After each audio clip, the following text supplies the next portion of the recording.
ये ब्राह्मणा वेदगु सब्बधम्मे ते मे नमो ते च मं पालयन्तु नमस्तु बुद्धानं नमस्तु बोधिया नमो विमुक्तानं नमो विमुक्तिया साध।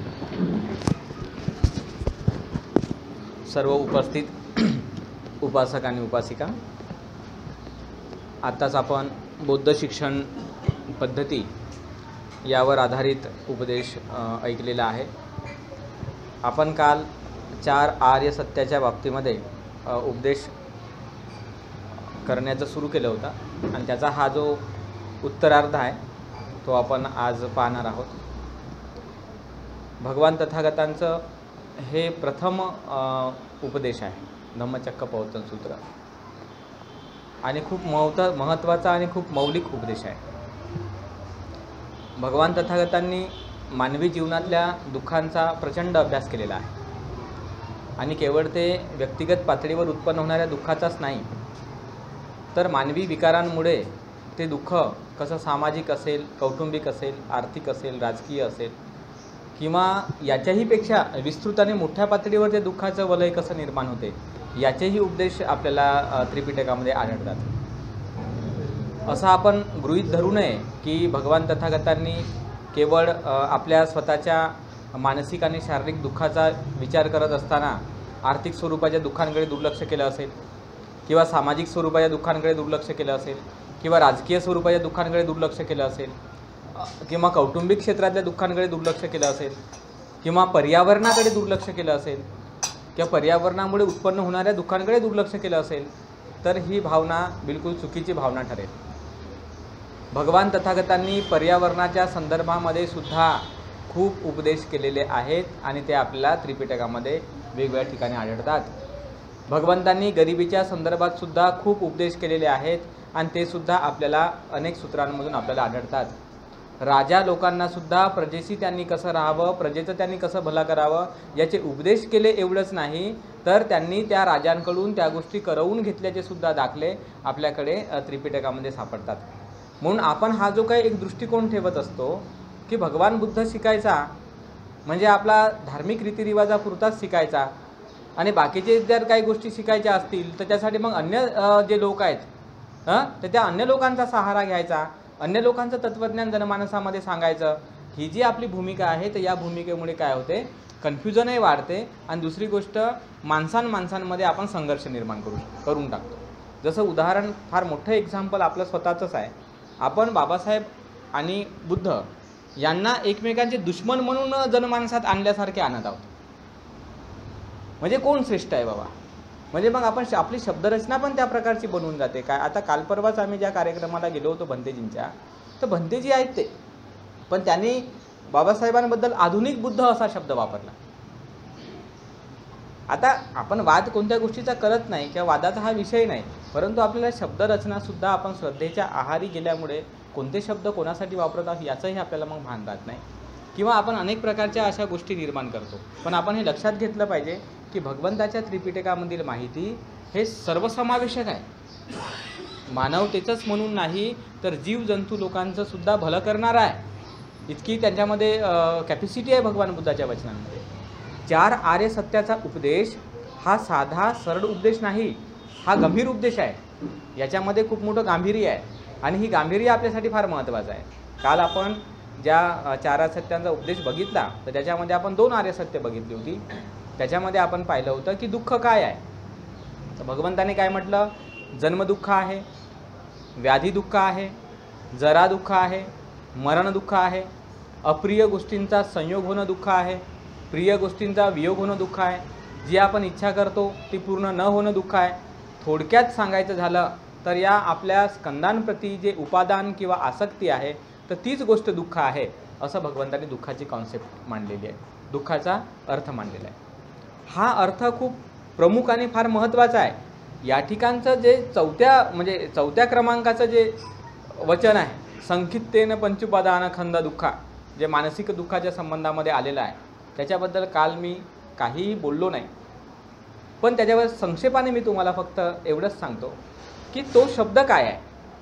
स्कंद हा जो शब्द आपल्या धम्मामध्ये आपल्याला दिसून पडतो, पंचस्कंद नाही का असा शब्द दिसतो, रूपस्कंद, वेदनास्कंद, संज्ञास्कंद, संस्कारस्कंद, विज्ञानस्कंद. तर हा स्कंद नावाचा जो शब्द आहे, त्या स्कंद नावाचा हा शब्द समजून घेणं फार आपल्यासाठी महत्त्वाचं आहे. स्कंदाचा साधा आणि सरळ अर्थ आहे म्हणजे ढीग, रास, समूह असा त्या स्कंदाचा अर्थ आहे. मग आता जर आपण रूपस्कंद जर म्हटलं तर याचा अर्थ काय झाला? रूप हे सेपरेट गोष्ट आहे का? सिंगल गोष्ट आहे का? नाही, तर त्याचा समूह आहे. मग वेदना स्कंद म्हटल्यावर मग वेदना सेपरेट गोष्ट आहे का? वेदनांचा समूह आहे, संज्ञेचा समूह आहे, संस्कारांचा समूह आहे, विज्ञानांचा समूह आहे, असा त्याचा अर्थ होतो. जेव्हा आपण रूपाचा अभ्यास करतो, जेव्हा मी आता लिहित असताना जेव्हा मी या रूपाचा अभ्यास केला, रूप म्हणजे शरीर, तर शरीरामध्ये भगवंताने म्हटलेलं आहे की 4 कलाप जे असतात, 4 कलाप असतात, तर त्या कलापाच्या अनुषंगाने पेशी तयार होतात आणि त्या पेशीच्या अनुषंगाने उती तयार होतात आणि उतीच्या अनुषंगाने अवयव बनतात. तर ते अवयव आपण पाहू शकतो म्हणतात, पण कलाप आपल्याला दिसत नाही म्हणतात भगवान बुद्ध. आणि त्या अवयवांच्या अनुषंगानेच मग संस्थान तयार होते. त्याला अवयवांना भगवंताने संस्थान हा शब्द वापरला आणि त्या अवयवांच्या संस्थानाचंच मग आपली काय होते? बॉडी तयार होते, म्हणजे शरीर तयार होते. ही कॉन्सेप्ट भगवान तथागतांनी जुन्या काळामध्ये पालीमध्ये मांडली. तीच सेम कॉन्सेप्ट मेडिकल सायन्सने त्यांच्या मेडिकलच्या पुस्तकात मांडलेली आहे की आपलं शरीर जे बनलेलं आहे ते ॲटम्सने बनलेलं आहे.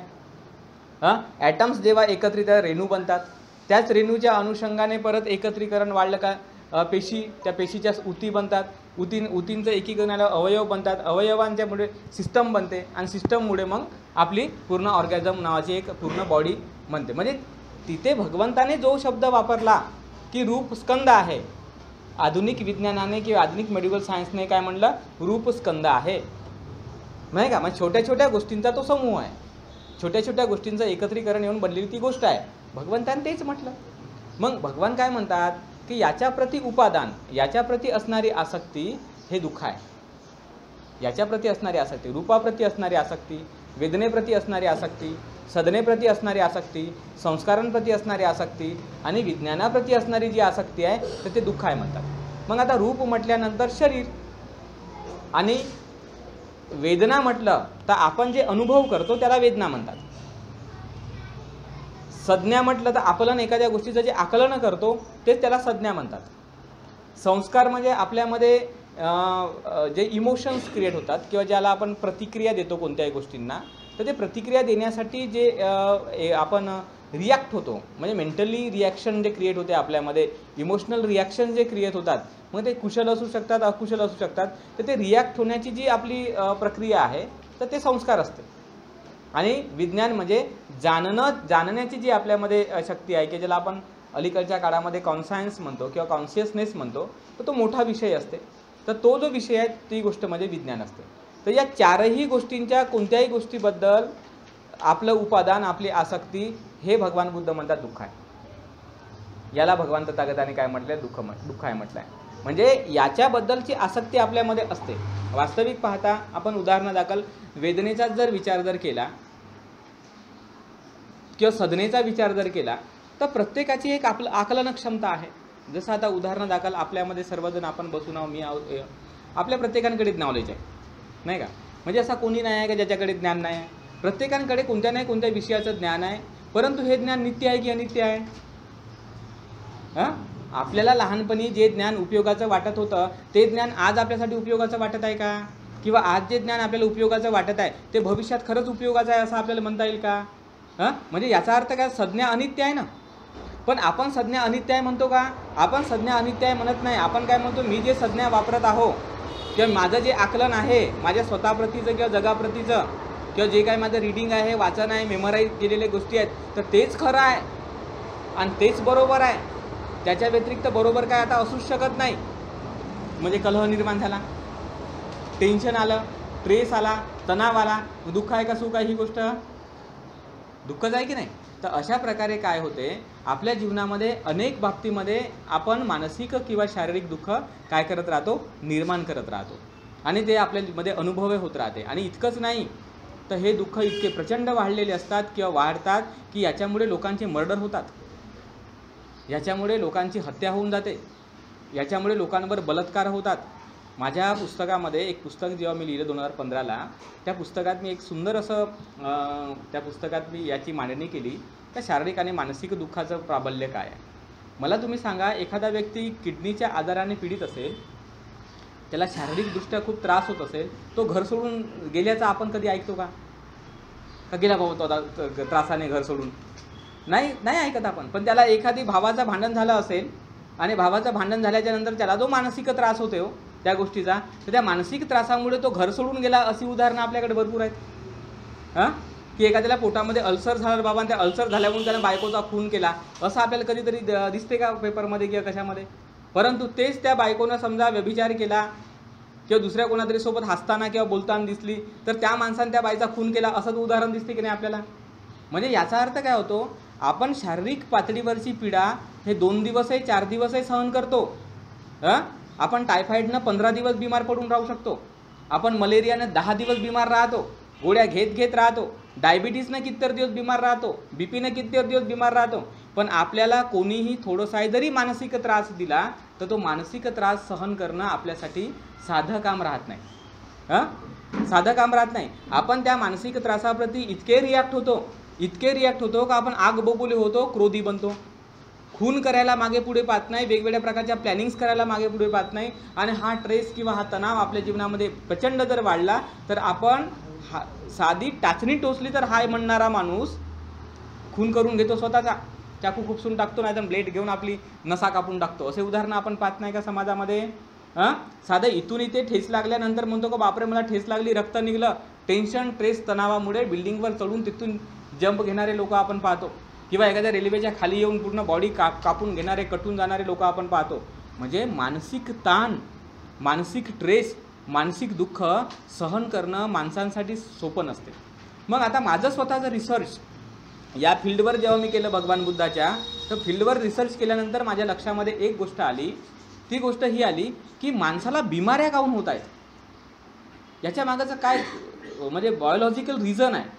याच्या मागाचं बायोलॉजिकल रिझन काय? आपण काय शेवटी बायो मशीन आहोत नाही का? जसं अन्य मशीनमध्ये कसं आपल्याला चार्जिंग बाहेरून द्यावं लागते, आणि आपल्या याच्यामध्ये लाईफची व्याख्या आधुनिक सायंटिस्ट लोकांनी काय केलं, ऑटोमॅटिक मेटाबॉलिझम आहे. म्हणजे आपण जेवण करतो किंवा काय करतो तर त्या जेवणापासून, त्या पाण्यापासून आपली बॉडी ऊर्जा क्रिएट करू शकते आणि ती ऊर्जा वापरू शकते. म्हणजे ही सिस्टम जैविक लोकांमध्ये असते, म्हणून त्याला लाईफ म्हणतात. तर आपल्यामध्ये आपण एक प्रकारची बायोमशीन आहोत. एनर्जी क्रिएट करतो आणि कामधंदे करून किंवा हालचाल करून हे करून एनर्जी नष्ट करत राहतो. नष्ट झाली का परत जेवण करतो, परत पाणी पितो, परत विश्रांती करतो, परत एनर्जी नष्ट करतो. हा आपला प्रपंच आपल्या शरीराचा चाललेला आहे. बिमाऱ्यांची क्रिएशन, आजाराचं क्रिएशन, दुःखाचं क्रिएशन आपल्यामध्ये होत कसं आहे? आपल्यामध्ये या बिमाऱ्या येत कशा आहेत?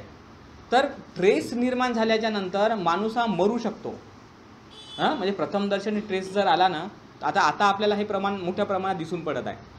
कोणताही ट्रेस अतिरिक्त वाढला तर तुम्ही स्ट्रोक होते, पॅरालिसिस होऊन जातं, किंवा एखाद्या माणसाला हार्ट अटॅक येऊन जातो. हे प्रमाण आज आपल्याला दिसत आहे की नाही? म्हणजे याचा अर्थ तुम्हाला आलेला कोणताही मेंटल ट्रेस तुम्ही नाही का सहजासहजी मॅनेज नाही करू शकत.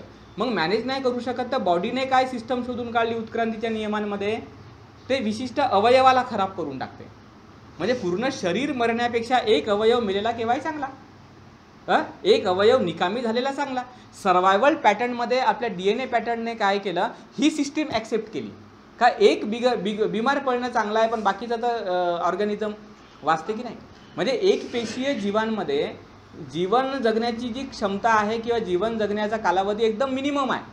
पण मल्टी सेल्युलर ऑर्गॅनिझममध्ये काय होते, जीवन जगण्याची कॅपॅसिटी वाढते आणि त्याचं कालमान वाढते. मग कालमान अधिक वाढावं म्हणून मग काय करते, हे शरीर बिमाऱ्यांची निर्मिती करते. म्हणजे बिमाऱ्यांची निर्मिती केल्यामुळे एक अवयव जरी खराब झाला असला पण बाकीचे अवयव काय होतात, सुरक्षित राहतात. ते त्यांचं काम करतात ना, 1-2 वर्षाचं म्हणा, 5 वर्ष सर्वायवल वाढते. मग तो अवयव खराब होण्याच्या मागाचं कारणच स्ट्रेस असते. आणि ते अवयव खराब होण्याचं कारणच असते तुमच्या पंचस्कंदांप्रती असणारी तुमची आसक्ती. किती भयंकर गोष्ट आहे. सगळे psychosomatic disease, 93% disease are psychosomatic. मनाच्या आघाताने किंवा मनाच्या माध्यमाने शरीरावर उत्पन्न होणारे आजार हे 93% आहेत. हे व्हायरसमुळे होणारे, अपघातामुळे होणारे, हे जे काही बाकी टिपले टापले आजार आहेत हे 7% मध्ये आहेत फक्त. मला तुम्ही एक तरी असा पेशंट दाखवा का ज्याला एन्झायटी झालेली आहे, ज्याला डिप्रेशन झालं, त्याला तुम्ही अँटी डिप्रेशंट गोळ्या दिल्या आणि तो माणूस बरा झाला? एकतरी दाखवा मला पेशंट. डॉक्टर त्याला सांगते महिनाभर गोळ्या घे, 3 महिने गोळ्या घे, 4 महिने गोळ्या घे, 15 महिने गोळ्या घे. त्या गोळ्यामुळे तो व्यक्ती दंब बनून जातो, त्याची मेमरी पॉवर काम करणं कमी होऊन जाते. हे सोल्युशन नाही आहे. मग आपल्याकडे हे पाहिलं पाहिजे का दुःख उत्पन्न होण्याची प्रक्रिया भगवंतांनी सांगितली. का शरीरात दुःख उत्पन्न होत कसं आहे, कशामुळे होत आहे? संकितेन पंचुपादान कंदा दुःख. क्लिअर सांगितलं दुःखाची व्याख्या. दुःखाची आपण कोणती व्याख्या ग्रहण करत आहोत हेच मला अजूनपर्यंत समजत नाही आहे. म्हणजे कोणत्या काल्पनिक दुःखाच्या मुक्तीसाठी आपण काम करत आहोत हेच मला समजत नाही. म्हणजे आपण काय म्हणत आहोत, बुद्ध दुःख मुक्तीचा मार्ग शिकवतात. मग कोणत्या दुःखाच्या मुक्तीचा मार्ग शिकवतात? कोणत्या प्रकारचं दुःख आपण दूर करू इच्छितो आणि कोणत्या प्रकारचं दुःख आपण दूर करत आहोत बुद्धाच्या मार्गाने, याच्यावर चिंतन नाही केलं पाहिजे का आपण? भगवंताची व्याख्या तर स्पष्ट या प्रकारची आहे. मग ही व्याख्या सोडून देऊन आपण कोणतं दुःख दूर करत आहोत? आपण जर म्हणत असू समजा आर्थिक दुःख मी दूर करत आहोत, तर आर्थिक दुःख दूर करायला भगवान बुद्ध कशाला पाहिजे? भगवान बुद्धाचा आर्थिक दुःख दूर करायचं काहीच काम नाही. शेतकऱ्या लोकांना भगवान बुद्ध माहीतच नव्हते. नांगरणी करायचे, वखरणी करायचे, पीक पाणी पेरायचे, 2 पैसे कमवायचे, घरीदारी खर्च करायचे, आर्थिक दुःख नव्हतं त्यांना. बुद्ध होता का त्यांच्याजवळ? सामाजिक दुःख दूर करायला भगवान बुद्ध कशाला पाहिजे? साधा छोटासा कायदा जरी कोणी बनवला का माणसाचं चांगलं राहावं, त्यांच्या इच्छा आकांक्षा पूर्ण कराव्या, तसे कित्येक तरी आदिवासी समुदाय आहेत आणि असे कित्येक तरी कल्चर आहेत ज्या ठिकाणी समाज चांगल्या गुणागोविंदाने राहत आहे. त्या ठिकाणी तर बुद्ध आहेच नाही. म्हणजे कसं असते, आपण हे फक्त आपल्या विचारामध्ये विचार करत राहतो, पण प्रॅक्टिकली आपण जगाच्या कल्चरचा, संस्कृतीचा, व्यवहारांचा विचार केल्यावर आपल्याला दिसून पडते की वास्तविकता दुःखाचा संबंध हा मेंटल आणि फिजिकल आहे. आणि हा डीप लेवलवर सांगितलेला आहे भगवंतांनी, अख्ख्या बिमाऱ्यांच्या लेवलवर. जेव्हा दुःख या शब्दाची व्याख्या अशा प्रकारची भगवंताने केली, तर त्यावेळेस रोग या शब्दाची व्याख्यासुद्धा तशीच केलेली आहे. रोग हा शब्द आपण सर्वजण वापरतो. तो आजारी पडला म्हणतो, तो रोगी आहे म्हणतो, हा शब्द वापरतो की नाही? मग रोग या शब्दाची उत्पत्ती काय आहे, तो शब्द आला कसा? भगवंत म्हणतात ना, सबीतियो विभज्जंतु सब्ब रोगो विनස්සतु. म्हणजे मी भगवंताच्या वचनांचा विचार करताना खूप पद्धतशीर विचार केला का हे वाक्य, कारण आम्ही भंतेजी असताना आम्ही आशीर्वाद द्यायचो, सबीतियो विभज्जंतु सब्ब रोगो विनස්සतु. पण मी तसा भंतेजी नव्हतो का दिला आशीर्वाद झाला बाबा तो रोगमुक्त. माझी अशी मानसिकता आजही नाही आणि तेव्हाही नव्हती. मी मोठा सायंटिफिक माणूस आहे. भगवंताला कालच मी सांगितलं, प्रतीत्य समुत्पाद म्हणजे भगवान बुद्धा धम्म आहे, तर प्रतीत्य समुत्पाद पाहिजे नाही का? रोग विनाकारण काही नष्ट होणार नाही, त्याचा प्रतीत्य समुत्पाद जाणं लागेल. मग रोग हा शब्द वापरला, तर रोग हा शब्द आला कसा? रोग हा शब्द वास्तविक पाहता रुज्यती या क्रियापदापासून बनलेला आहे. रुज्यती. मग रुज्यती हे क्रियापद आला कुठून? ते लुंजती या क्रियापदापासून त्याचं कन्व्हर्शन झालेलं आहे. जसं आता उदाहरण मी तुम्हाला सांगतो, आपण फक्त म्हणतो, सोलापूरकडे लोक फकस्त म्हणतात, तसा टर्मिनॉलॉजीमध्ये थोडासा फरक आहे. भगवंताने काय व्याख्या केली? लुंजती ती लोको. म्हणजे या शरीराची व्याख्या करताना भगवान काय म्हटलं, जेव्हा भिक्षूंनी प्रश्न विचारला का भगवान लोक हा शब्द वापरला जातो, लोक म्हणजे शरीर. लोक या शब्दाचा अर्थ आपण जे म्हणतो लोकमत, लोक म्हणजे शरीर. लोकचा बाकी दुसरे अर्थ आहेत, पण लोक याचा एक अर्थ शरीरसुद्धा आहे. तर लोक म्हणजे शरीर. भंतेजीने विचारलं का भंते भगवान लोक म्हटलं जातं, लोक म्हणजे काय आहे?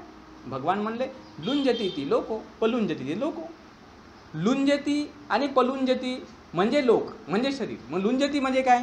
लुंजतीमध्ये ज्याचं विघटन होते, ज्याच्यामध्ये परिवर्तन येत राहते, ज्याच्यामध्ये बदल येत राहते, तर बदल येण्याची जी प्रोसेस आहे, प्रक्रिया आहे, ती गोष्ट आहे म्हणून त्याला लोक म्हटलेलं आहे म्हणतात. बघ किती जबरदस्त डेफिनेशन आहे. याच लुंजतीला काही लोकांनी रुज्जती म्हटलं आणि रुज्जतीतच नाऊन फॉर्ममध्ये रोग झालेला आहे. जेव्हा आपल्या शरीरामध्ये परिवर्तन येतं, जेव्हा आपल्या शरीरामध्ये बदल येतो, तेव्हा आपल्याला जे अनकम्फर्टेबलनेस फील होतं त्याला रोग म्हणतात. ठीक आहे. रोगाच्या प्रक्रियेमध्ये काय होते?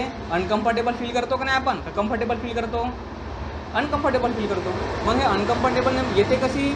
तर आपल्या शरीरामध्ये जे होमिओस्टेसिस हा शब्दप्रयोग जो अलीकडच्या काळात वापरलेला आहे, ते होमिओस्टेसिसचं काय होतंय? वातावरण असो की आपल्या स्वतःचे मानसिक तरंग असो किंवा मानसिक विचार असो की कोणत्या माणसाशी असलेल्या रिलेशनशिपमुळे झालेला कोणताही प्रॉब्लेम असो, या कोणत्याही बाह्य गोष्टीमुळे किंवा आंतरिक गोष्टीमुळे जेव्हा आपल्या होमिओस्टेसिसमध्ये चेंजेस येतात किंवा बदल होते, तेव्हा जे शरीरामध्ये चेंजेस आल्यामुळे जो बदल झाल्यामुळे जो वेदना उत्पन्न होते किंवा एक पीडा उत्पन्न होते किंवा जो एक त्रास उत्पन्न होते, तर त्याला मेडिकल सायन्सने रोग म्हटलेला आहे, डिसीज म्हटलेला आहे. डिस इज हा शब्द दोन भागामध्ये आहे, डिस आणि इज. इज म्हणजे इझी बस, म्हणजे तो इझी आहे म्हणतो, म्हणजे इझी म्हणजे एकदम सहन करण्यायोग्य गोष्ट. हां, डिस म्हणजे तो आता सहन करत नाही आहे. तर डिसीजचा अर्थ काय होतो, तुम्ही इझिली बिअर नाही करत, इझिली सहन नाही करत, म्हणून त्याला डिसीज म्हटलेला आहे. भगवंतांनी व्याख्या करताना काय म्हटलं, सुख दुःख. मग दुःख आणि सुखाचा अर्थ पण तोच आहे. दु म्हणजे दुष्करतेने अनुभव केली जाणारी गोष्ट, सु म्हणजे सुकरतेने अनुभव केलेली जाणारी गोष्ट. जी आपण सुकरतेने अनुभव करतो तर ती गोष्ट सुख आहे, आणि जी गोष्ट आपण दुष्करतेने अनुभव करतो ती गोष्ट दुःख आहे. हे पालीमधले, म्हणून मी म्हणतो तुम्हाला, अठ्ठकथा वाचल्याशिवाय बुद्धाच्या वचनांचा काही एक अर्थ लागत नाही. म्हणून बुद्ध वचन म्हणजे केवळ हे बुद्ध वचन नव्हे. अनेक लोक काय म्हणतात, हे जे आम्ही सूत्र वाचलं बाबा ते बुद्ध वचन आहे. तसं नाही आहे ते. माझ्याकडे एक माणूस असाच आला होता, तो मला म्हणाला की म्हणे मी म्हणे बुद्ध वचनांवर थोडाफार माझा विश्वास आहे म्हणे, बाबासाहेबांनी लिहिलं म्हणे बुद्ध धम्ममध्ये वगैरे किंवा असं, पण माझा अठ्ठकथा टीका याच्यावर माझा विश्वास नाही म्हणे, असं तसं तो म्हणत होता. मी म्हटलं चांगली गोष्ट आहे, आता काय लोक आपापल्या पद्धतीने बोलतात, तू पण बोलताय म्हणलं काय हरकत नाही. माझा छोटासाच प्रश्न आहे म्हणलं एक, त्या प्रश्नात तुला जसं वाटते तसं उत्तर दे.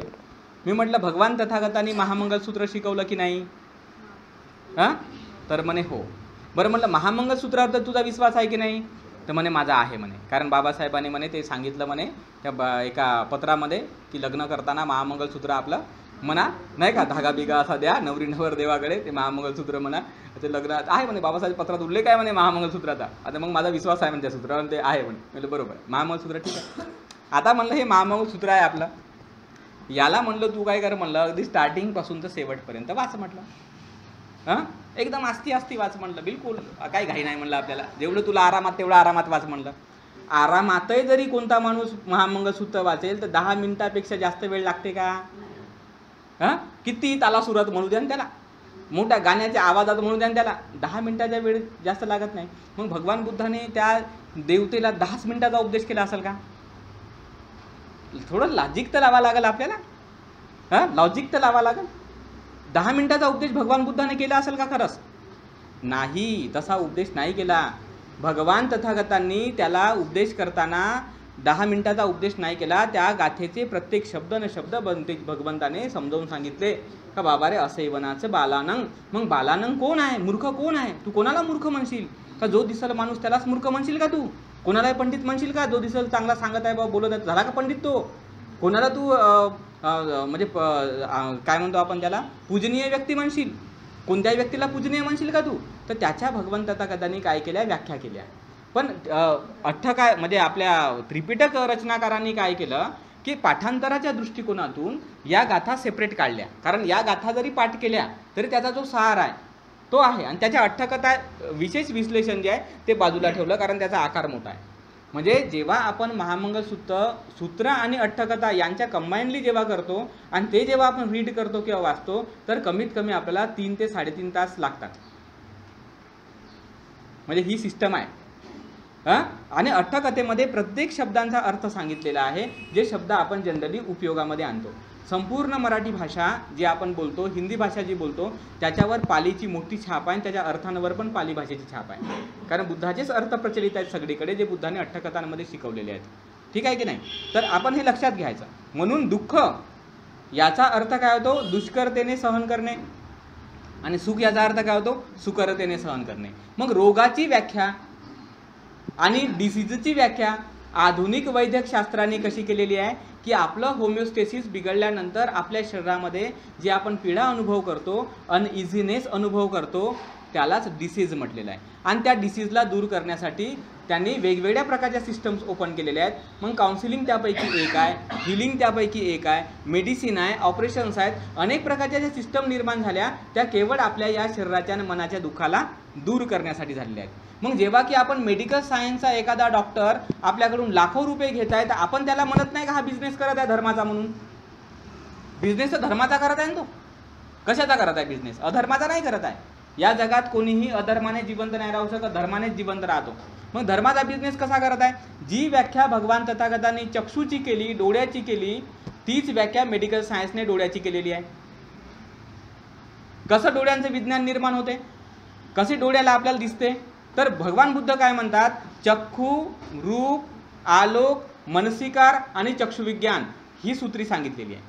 म्हणजे डोळा असून दिसत नाही आपल्याला. भगवान म्हणतात डोळा असून दिसत नाही. डोळाही पाहिजे, रूपही पाहिजे, आलोक प्रकाश पाहिजे आणि मनसिकार पाहिजे, तेव्हा चक्षुविज्ञान उत्पन्न होते म्हणतात. मेडिकल सायन्स काय सांगते?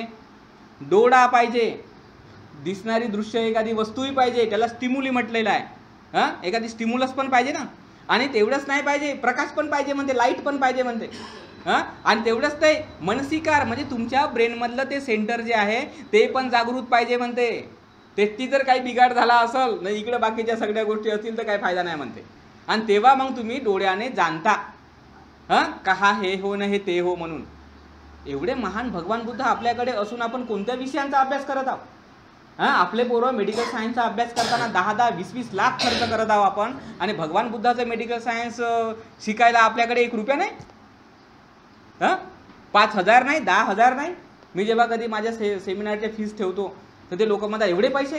मी म्हणतो मग तू स्वतः संशोधन करून शोधत बस, मला काय करायचं. म्हणजे आपल्याकडे आपलेच वचनं शिकायला पैशाची कमतरता आहे. म्हणजे आपण मग कसे शिकू शकणार त्या गोष्टी? म्हणून दुःखाचा अर्थ फार मोठा अर्थ आहे. हा पूर्ण मानवतेला दुःखातून मुक्त करण्याचा अर्थ आहे. मानवतेला सुखी तुम्ही कल्पना करा ना. तुम्ही थोडंसं पहा. भगवान 35व्या वर्षी बोधी प्राप्त केली, 80व्या वर्षापर्यंत भगवान जगले. म्हातारपणामुळे त्यांना थोडंफार काही दुःख झाल्याचं आपण बघतो किंवा पाठीमध्ये त्यांना त्रास होण्याचा आपण बघतो. पण त्याच्या व्यतिरिक्त त्यांना कोणता तरी मानसिक त्रास झाल्याचं एक तरी उदाहरण आपल्याकडे आहे का? किंवा त्याच्या व्यतिरिक्त कोणता तरी अन्य शारीरिक आजार झाल्याचे आपल्याकडे उदाहरण आहेत का? उदाहरणच आपल्याकडे नाहीत. सारीपुत्त स्थवीर, मोगलान स्थवीर किंवा असे अनेक स्थवीर आहेत, त्यांच्या आजाराची उदाहरणं आपल्याकडे नाही, दुःखाची उदाहरणं आपल्याकडे नाही. गिरिमानंद सूत्रामध्ये आपण पाहतो की गिरिमानंद भिक्षू बिमार पडलेला असताना 10 संज्ञा भगवंताने सांगितल्या आणि त्या 10 संज्ञांवर मनसिकार केल्यामुळे, साधना केल्यामुळे तो बिमारीतून बरा झाल्याची उदाहरणं आहेत आपल्याकडे. भुजंग सूत्राचा अभ्यास केल्यानंतर बिमारीतून बरं झाल्याची उदाहरणं आहेत आपल्याकडे. आपण काय म्हणतो? असं कसं होते, खोटी गोष्ट आहे म्हणते, अंधश्रद्धा आहे म्हणते. अरे अंधश्रद्धा आहे म्हणण्यापेक्षा बाबांनो त्याच्यावर स्टडी करा ना. त्याच्यावर स्टडी करा. मी तुम्हाला सांगतो कसं बरं होते. खूप आपल्याकडे उदाहरणं आहेत. तुम्ही टायफॉईडनं पडू ना, मोठे दुःखी आ, आणि तुमचा अतिशय प्रिय व्यक्ती, खूपच आवडता व्यक्ती आणि आला तुम्हाला भेटायला, काय होते? तुमच्या आजारामध्ये मोठ्या वेगानं सुधारणा होते की नाही? मग कशानं झाली ती सुधारणा? कोण केली सुधारणा? त्या माणसाने केली का? तुमच्या ब्रेननंच केली ना. प्रत्येक एक माणूस माझ्याकडे आला, तो मला म्हणाला का गुरुद्वारामध्ये अशा अशा प्रकारे पेशंट बरे होतात. मी म्हटलं गुरुद्वारातच नाही होत, ते हर ठिकाणी होतात म्हणलं. ते कुठेही होतात म्हणलं, दूरस्थ लोक. म्हणलं कसे दूरस्थ होतात? मग गुरुद्वारा किंवा कोणताही ईश्वराचं ठिकाण जर मेन ठिकाण आहे तर दुसऱ्या ईश्वराकडे तर बरे नाही व्हायला पाहिजे लोक. दगडाच्या सेंद्राच्या दगडावर तर नाही बरे व्हायला पाहिजे, झाडाची पूजा केल्यावर नाही बरे व्हायला पाहिजे, उघड्या बोडक्या एखाद्या साधूकडे तिथे बरे नाही व्हायला पाहिजे. मग हे बरे होतात काहून? त्याला प्लेसबो इफेक्ट म्हणलेला आहे अलीकडच्या काळामध्ये. प्लेसबो इफेक्ट म्हणतात त्याला, की कधी कधी काय होते, सायकोलॉजिकली आपण एखादी गोष्ट जेव्हा अडॉप्ट करतो, ॲक्सेप्ट करतो, तर आपल्या ब्रेनचा स्वभाव आहे का ते बॉडीला त्या प्रकारचे सजेशन्स देते आणि त्या प्रकारे सजेशन दिल्यावर विशिष्ट हार्मोन्स सिक्रेट होतात. ते हार्मोन्स सिक्रेट झाल्यावर आपला तो आजार जो आहे तो कमी व्हायला लागतो, बरा व्हायला लागतो. मग अशी गोष्ट गिरिमानंद सूत्राच्या वेळी झाली नसेल, भुजंगाच्या वेळी झाली नसेल. म्हणजे कसं आहे, आपल्याला भगवान बुद्धाच्या वचनांवर श्रद्धा पाहिजे. भगवान बुद्ध कधीही निरर्थक बोलत नाहीत. भगवान बुद्ध कधीही खोटे बोलत नाहीत. जे आहे तेच बोलतात, जसं आहे तसंच बोलतात. म्हणून कसं आहे, दुःखाची जी भगवंताची कॉन्सेप्ट आहे ती पूर्णपणे लक्षात ठेवायची, की भगवान बुद्धाने शारीरिक आणि मानसिक स्वरूपाच्या दुःखावर उपाय दिलेला आहे, म्हणून ते बुद्ध आहेत. आणि तोही उपाय विदाऊट एनी मेडिसिन असा उपाय दिलेला आहे. मेडिसिन नका घेऊ असं भगवंताने म्हटलं नाही, कारण भैसज स्कंदक नावाचं एक प्रकरण बुद्ध वचनामध्ये आहे. जीवक स्वतः होता, परंतु शारीरिक आजाराच्या बाबतीमधली मेडिसिन घेण्याचे उल्लेख आहेत, मानसिक आजाराच्या बाबतीत नाही. बीपी काय आहे? बीपीचा तुम्ही आजार जर तुम्ही बघितला तर त्याचं रिझन हायपर टेन्शन असं सांगतात. सेकंडरी रिझन आहे, त्याचे 2 रिझन सांगितले जातात. एक असते हायपर टेन्शन आणि दुसरं रिझन असते ते वयामुळे झालेलं. म्हणजे जसं आपलं वय वाढते, जसं तुम्ही सगळे वयस्कर लोक आहात तर वयामध्ये काय होते, आपल्या शरीराचा खूप उपयोग झालेला असतो. त्याच्यामुळे आपल्या ज्या नसा असतात ना तर त्याच्यामध्ये ताठरपणा येतो वयानुसार, नाही का, लवचिक राहत नाहीत. आणि ताठरपणा आल्यानंतर मग काय होते, ब्लड फ्लो ज्या पद्धतीने तो फ्लो व्हायला पाहिजे तो फ्लो होण्यामध्ये कधी कधी अडचण येऊन जाते. आणि एखादा ट्रेस वाढला, तणाव वाढला तर त्याच्यामुळे ब्लडचा जो फ्लो होण्याचा वेग आहे तो मोठ्या प्रमाणामध्ये वाढतो. पण त्यावेळेस त्यांना विशिष्ट स्पेस भेटत नाही. आणि स्पेस न भेटल्यामुळे मग म्हातारपणामध्ये काय होते, BP सारखा जो आजार आहे तो क्रिएट व्हायला लागतो किंवा काय होतं. पण जनरली आता अलीकडच्या काळामध्ये मला सांगा, BPचा आजार हा केवळ म्हाताऱ्या लोकांना आहे का तरुणांनाही आहे की नाही तरुणांना? मग कशामुळे असेल? हायपर टेन्शन आहे ना, हायपर टेन्शन आहे की नाही? म्हणजे कित्येक तरी बिमाऱ्या, तुमची शुगर असेल किंवा बऱ्याचशा गोष्टी असतील, कॅन्सरसारखी बिमारीसुद्धा सायकोसोमॅटिक आहे. कॅन्सर, कारण कॅन्सरचं कारण हे बाहेरून जेवढं आहे त्याच्यापेक्षा ते आंतरिक कारण आहे कॅन्सरचं. असे कित्येक तरी गोष्टींवर रिसर्च जर झाला तर आपल्याला दिसून पडते की भगवान बुद्ध दुःखमुक्तीचे प्रणेते आहेत, म्हणजे माणसांना आरोग्य देणारे, सुख देणारे आहेत. कुशल या शब्दाची व्याख्या मी सुगतुला त्या दिवशी वाचून दाखवली. आपण म्हणतो ना, कुशल कर्म करा, कुशल कर्म करा, कुशल कर्म करा, कुशल कर्म करा, म्हणतो की नाही? रोज आपल्या भाषणात सांगतो. एखाद्याने प्रश्न विचारून टाकला समजा आपल्याला, काय कुशल कुशल म्हणतात, कुशल म्हणजे काय, काय उत्तर द्याल तुम्ही? आता तुमच्यासाठी फार मुश्किल काम होऊन जाईल, आहे का नाही? मुश्किल होईल की नाही? आपण आपल्या अर्थाने मग सांगू काहीतरी, कुशल म्हणजे चांगलं काम बाबा, वाईट काम करू नये बाबा, असं काहीतरी म्हणणार की नाही? परंतु तसं नाही आहे, ते बुद्धाला तसं नाही म्हणायचं आहे, ते आपल्याला म्हणायचं आहे, हा भाग अलग आहे नाही का? भगवंताला तसं म्हणायचं. भगवंतांनी कुशलाची व्याख्या करताना 4 गोष्टी इन्क्लूड केलेल्या आहेत. त्यापैकी पहिली गोष्ट आहे आरोग्य. आरोग्य. दुसरी गोष्ट भगवान बुद्धाने केली अनवज्य. अनवज्य म्हणजे निर्दोषता. तिसरी गोष्ट केली छेकंग म्हटलेल्या आहेत. छेकंग म्हणजे कार्यकुशलता. आणि चौथी गोष्ट सुख विपाक. या 4 गोष्टीचं कॉम्बिनेशन म्हणजे कुशल. का जी गोष्ट तुम्हाला आरोग्याकडे नेते, जी गोष्ट तुम्हाला निर्दोषतेकडे नेते, जी गोष्ट तुम्हाला कार्यकुशल बनवते आणि जी गोष्ट तुम्हाला सुख विपाक म्हणजे सुखद विपाक निर्माण करून, सुखद फळ निर्माण करून देते, ती गोष्ट कुशल आहे. मग याच्या अनुषंगाने अकुशल म्हटल्यावर मग काय होईल? जी गोष्ट तुमचं आरोग्य बिघडवते, जी गोष्ट तुम्हाला दोषी बनवते, स्वतःही तुम्ही स्वतःला पश्चातापाने दोष द्याल किंवा दुसरे लोक तुम्हाला दोष देतील असा दोषी बनवते. तिसरी गोष्ट तुमची कार्यकुशलता ठीकठाक राहत नाही, तुम्ही कार्यकुशल बनत नाही. आणि चौथी गोष्ट दुःख विपाक आहे, त्याला अकुशल म्हणतात. मग आता या गोष्टींचा विचार जर आपण जर केलं तर ही एक भयंकर मानसिक आणि शारीरिक कुशल म्हणजे काय म्हणतो आपण त्याला, एज्युकेशनची प्रक्रिया नाही आहे का? मग आपल्या मन आणि शरीराला एक वळणच लावण्याची प्रक्रिया आहे की नाही? कुशलता म्हणजे एक प्रकारचं कौशल्य, जे कौशल्य या प्रकारचे विपाक निर्माण करून देते, ते कुशलता आहे. म्हणून भगवान तथागतांची जी वाणी आहे, या वाणीचे अर्थ आपण अट्टकथांचा अभ्यास केल्यावर पद्धतशीर जाणू शकतो की एकेका शब्दाची डेफिनेशन भगवंतांनी दिलेली आहे. एकही शब्द असा नाही का ज्याची डेफिनेशन नाही आहे. तुम्ही कोणताही शब्द मुखातून काढा भगवान बुद्धाचा, त्याची एक डेफिनेशन आपल्याला दिसूनच पडते का काय ती डेफिनेशन आहे. ती डेफिनेशन जेव्हा प्रॉपर शिकतो तेव्हा मग काय होते, आपल्याला भगवंताचं ओरिजिनल ज्ञान प्राप्त होते, जे आपल्या दुःखमुक्तीसाठी कामी पडते. ठीक आहे, तर मला असं वाटते की दुःखाचा जो हा अर्थ आहे तो तुमच्या लक्षात राहील. दुसरी गोष्ट आपण काल शिकलो होतो, दुःख समुदय. दुःख समुदय, समुदय म्हणजे कारण नाही का, उदय होण्याचं रिझन, उत्पन्न होण्याचं रिझन, त्याला समुदय म्हटलेलं आहे. मग दुःख समुदय याचा अर्थ काय? दुःख उत्पन्न होण्याचं रिझन, दुःख उत्पन्न होण्याचं कारण. मग आता आपण हे शिकलेलं आहे का मानसिक आणि शारीरिक जे आजार आहेत, रोग आहेत किंवा दुःख आहे, ते निर्माण होण्याचं कारण याच्याबद्दल भगवान सांगत आहे.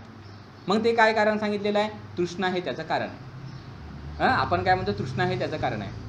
तर तृष्णेबद्दल भगवान तथागतांनी काय म्हटलं हे या ठिकाणचं वाक्य आपण लक्षात घेतलं पाहिजे की तृष्णा कसं आहे, यायंतना पोनोभविका नंदीराग सहगता तत्र तत्राभिनंदिनी सेयथिदं कामतन्ना भवतन्ना विभवतन्ना. हे तृष्णाची व्याख्या आहे. ही तृष्णा कशी असते? पोनोभविका, पुन्हा पुन्हा उत्पन्न होणारी असते. ही कशी असते? नंदी, नंदी म्हणजे तृष्णा, राग सहगत असते, जिथे तिला बरं वाटते त्या ठिकाणी ती उत्पन्न होणारी असते. तत्र तत्र अभिनंदिनी म्हणजे जेथे तेथे अभिनंदन करणारी असते. हा स्वभाव सांगितलेला आहे तृष्णेचा. आता या तृष्णेच्या स्वभावाचा आणि लोभाचा काही संबंध नाही. आपण जेव्हा तृष्णा हा शब्द वापरतो जनमानसामध्ये, तो लोभ या अर्थाने वापरतो. तो अर्थ लईच तृष्णा आहे म्हणतो आपण त्याच्यामध्ये, म्हणजे याचा अर्थ लोभ, म्हणजे तो एखादी गोष्ट संग्रहवृत्ती जे निर्माण करते असलं तरी त्याला ते कमीच वाटत राहते, तर तो वास्तविकता लोभ आहे, त्याला भगवंतांनी लोभ म्हटलेला आहे. पण आपण लोभ आणि तृष्णा याचा फरक बरोबर करता येत नाही. तर तृष्णा म्हणजे ही एक कंडिशन दिलेली आहे ठिकाणी, पुन्हा पुन्हा उत्पन्न होणे, पोनोभविका. ती तृष्णा रागसहगत असते आणि ते तत्र तत्राभिनंदिनी म्हणजे जेथे तेथे अभिनंदन करणारी असते. आता आपण एक्झाम्पल घेऊ याचं. पोनोभविका म्हणजे काय? जसं आपल्याला तहान लागते की नाही, आपल्या प्रत्येकाला तहान लागते. मग आता तहान ही पुन्हा पुन्हा उत्पन्न होणार आहे का? एक वेळ पाणी पिल्यानंतर उत्पन्नच होत नाही, होते की नाही पुन्हा पुन्हा उत्पन्न? आपण जन्मल्यापासून मरेपर्यंत अनगिनत पाणी पिलेलं आहे, म्हणजे आपल्याला माहीतच नाही का आपण किती पाणी संपवलेलं आहे आतापर्यंत, बरोबर आहे. आपण हिशोब नाही ठेवला आपल्या पाणी पिण्याचा. तशाच सारखं भूकेचं आहे. भूकही सुद्धा वारंवार उत्पन्न होणाऱ्या स्वभावाची आहे. मग ज्या अर्थी भूक वारंवार उत्पन्न होत आहे, तहान वारंवार उत्पन्न होत आहे, ज्या अर्थी झोपसुद्धा वारंवार उत्पन्न होत आहे, त्याच अर्थी कामरागसुद्धा वारंवारच उत्पन्न होत आहे, क्रोधसुद्धा वारंवारच उत्पन्न होत आहे, ईर्ष्यासुद्धा वारंवारच उत्पन्न होत आहे, असूयासुद्धा वारंवारच उत्पन्न होत आहे, प्रेमसुद्धा वारंवार उत्पन्न होत आहे, मैत्रीसुद्धा वारंवार उत्पन्न होत आहे. म्हणजे आपल्यामध्ये ही गोष्ट एक वेळ उत्पन्न होते तशीच राहते असं दिसत आहे का आपल्याला? मग भगवान म्हणतात का या प्रकारे वारंवार उत्पन्न होत आहे ती, आणि याच्या सूक्ष्म पातळीवर भगवंतांनी नेलं की या डोळ्यांची जी तृष्णा आहे रूप तन्हा, तृष्णेबद्दल भगवान काय म्हणतात, काय वारंवार उत्पन्न होत आहे? रूप तन्हा, सद्द तन्हा, गंध तन्हा, रस तन्हा, फोटब्ब तन्हा, धम्म तन्हा, याला तृष्णा म्हटलेलं आहे भगवंतांनी. म्हणजे रूप पाहण्याची इच्छा वारंवार उत्पन्न होत आहे, शब्द ऐकण्याची इच्छा वारंवार उत्पन्न होत आहे, गंध घेण्याची इच्छा वारंवार उत्पन्न होत आहे, रस घेण्याची इच्छा वारंवार उत्पन्न होत आहे, शरीरानं स्पर्श अनुभव करायची इच्छा वारंवार उत्पन्न होत आहे, आणि मनाने काहीही जाणण्याची इच्छा वारंवार उत्पन्न होत आहे. चिंतन असेल, मनन असेल, नॉलेज असेल, तत्वज्ञान असेल, हे सुद्धा तृष्णाच होय, हे लक्षात घ्या. हे सुद्धा तृष्णाच होय. आपल्याला असं जर वाटत असेल समजा का मी खूप ज्ञानी आहे रे बाबा आणि माझा फार अभिमान आहे, बाबा गेले तुम्ही कामातून, तृष्णा होय ते. ज्या ठिकाणी या सहाही प्रकारच्या तृष्णा नसतात, जसं या आकाशामध्ये ना पृथ्वी आहे, ना तेज आहे, ना वायू आहे, नाही का, आणि ना कोणत्या प्रकारचा म्हणजे पृथ्वी नाही, तेजही नाही, वायूही नाही आहे, तर असं जे स्पेस असते तर त्या स्पेसमध्ये काहीच नसते. तर जेव्हा आपल्यामध्ये या सहाही प्रकारच्या तृष्णा नसतात तेव्हा आपण वितृष्ण असतो. तिथे फिलॉसॉफी नसते, तत्वज्ञानही नसते. समजलं? भगवान तथागतांनी मूल पर्याय सूत्रामध्ये सांगितलं की म्हणे भगवंताने अनुत्तर अशी सम्यक संबोधी प्राप्त केलेली आहे, पण त्या अनुत्तर सम्यक संबोधीला सुद्धा भगवान मी आहे, माझं आहे, माझं स्वतःचं आहे असं म्हणत नाहीत. किती भारी गोष्ट आहे.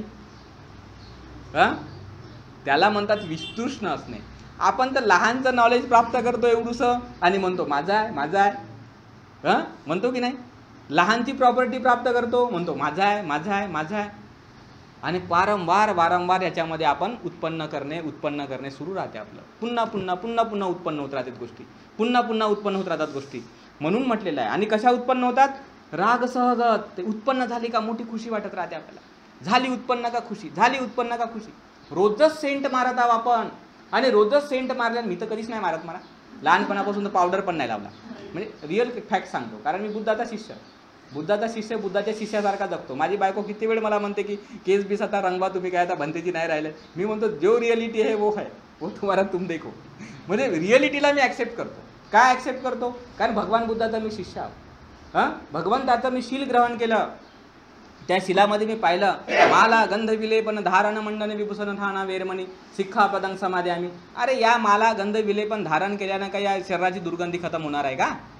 या शरीराचं सत्य संपणार आहे का? अरे जसं सत्य संपणारच नसेल या शरीराचं, तर ते विनाकाराचं नाटक करण्यात अर्थ काय आहे? जसं आहे तसं आहे, जे आहे ते आहे. मग महान व्यक्ती कशामुळे बनते? अरे शिलामुळे बनते, शिलवान बनतो. प्रज्ञेमुळे बनते, प्रज्ञावान बनतो.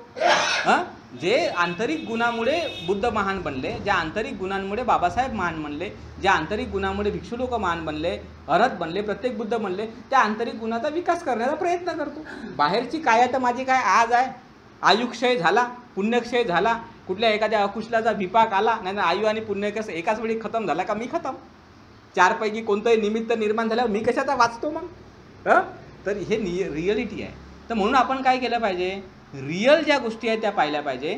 आपण या शरीराला रोजच धुत आहो, रोजच स्वच्छ करत आहो, तरीही याची दुर्गंधी येणं थांबत नाही. जे दुर्गंधी यायची ती येते, पण तरीही आपण काय करत राहतो? आपलं चित्त 2-4 वेळ इकडून तिकडून सेंट बिंट मारते, आणि मारल्यावर मग सेंट झाला मग आपल्याला वाटते खुशी, राग असं हगत मस्त वाटते आपल्याला, मनाला वाटते वा आता थोडंसं फ्रेश वाटत आहे, आता थोडंसं बरं वाटत आहे, आता थोडंसं मस्त वाटत आहे.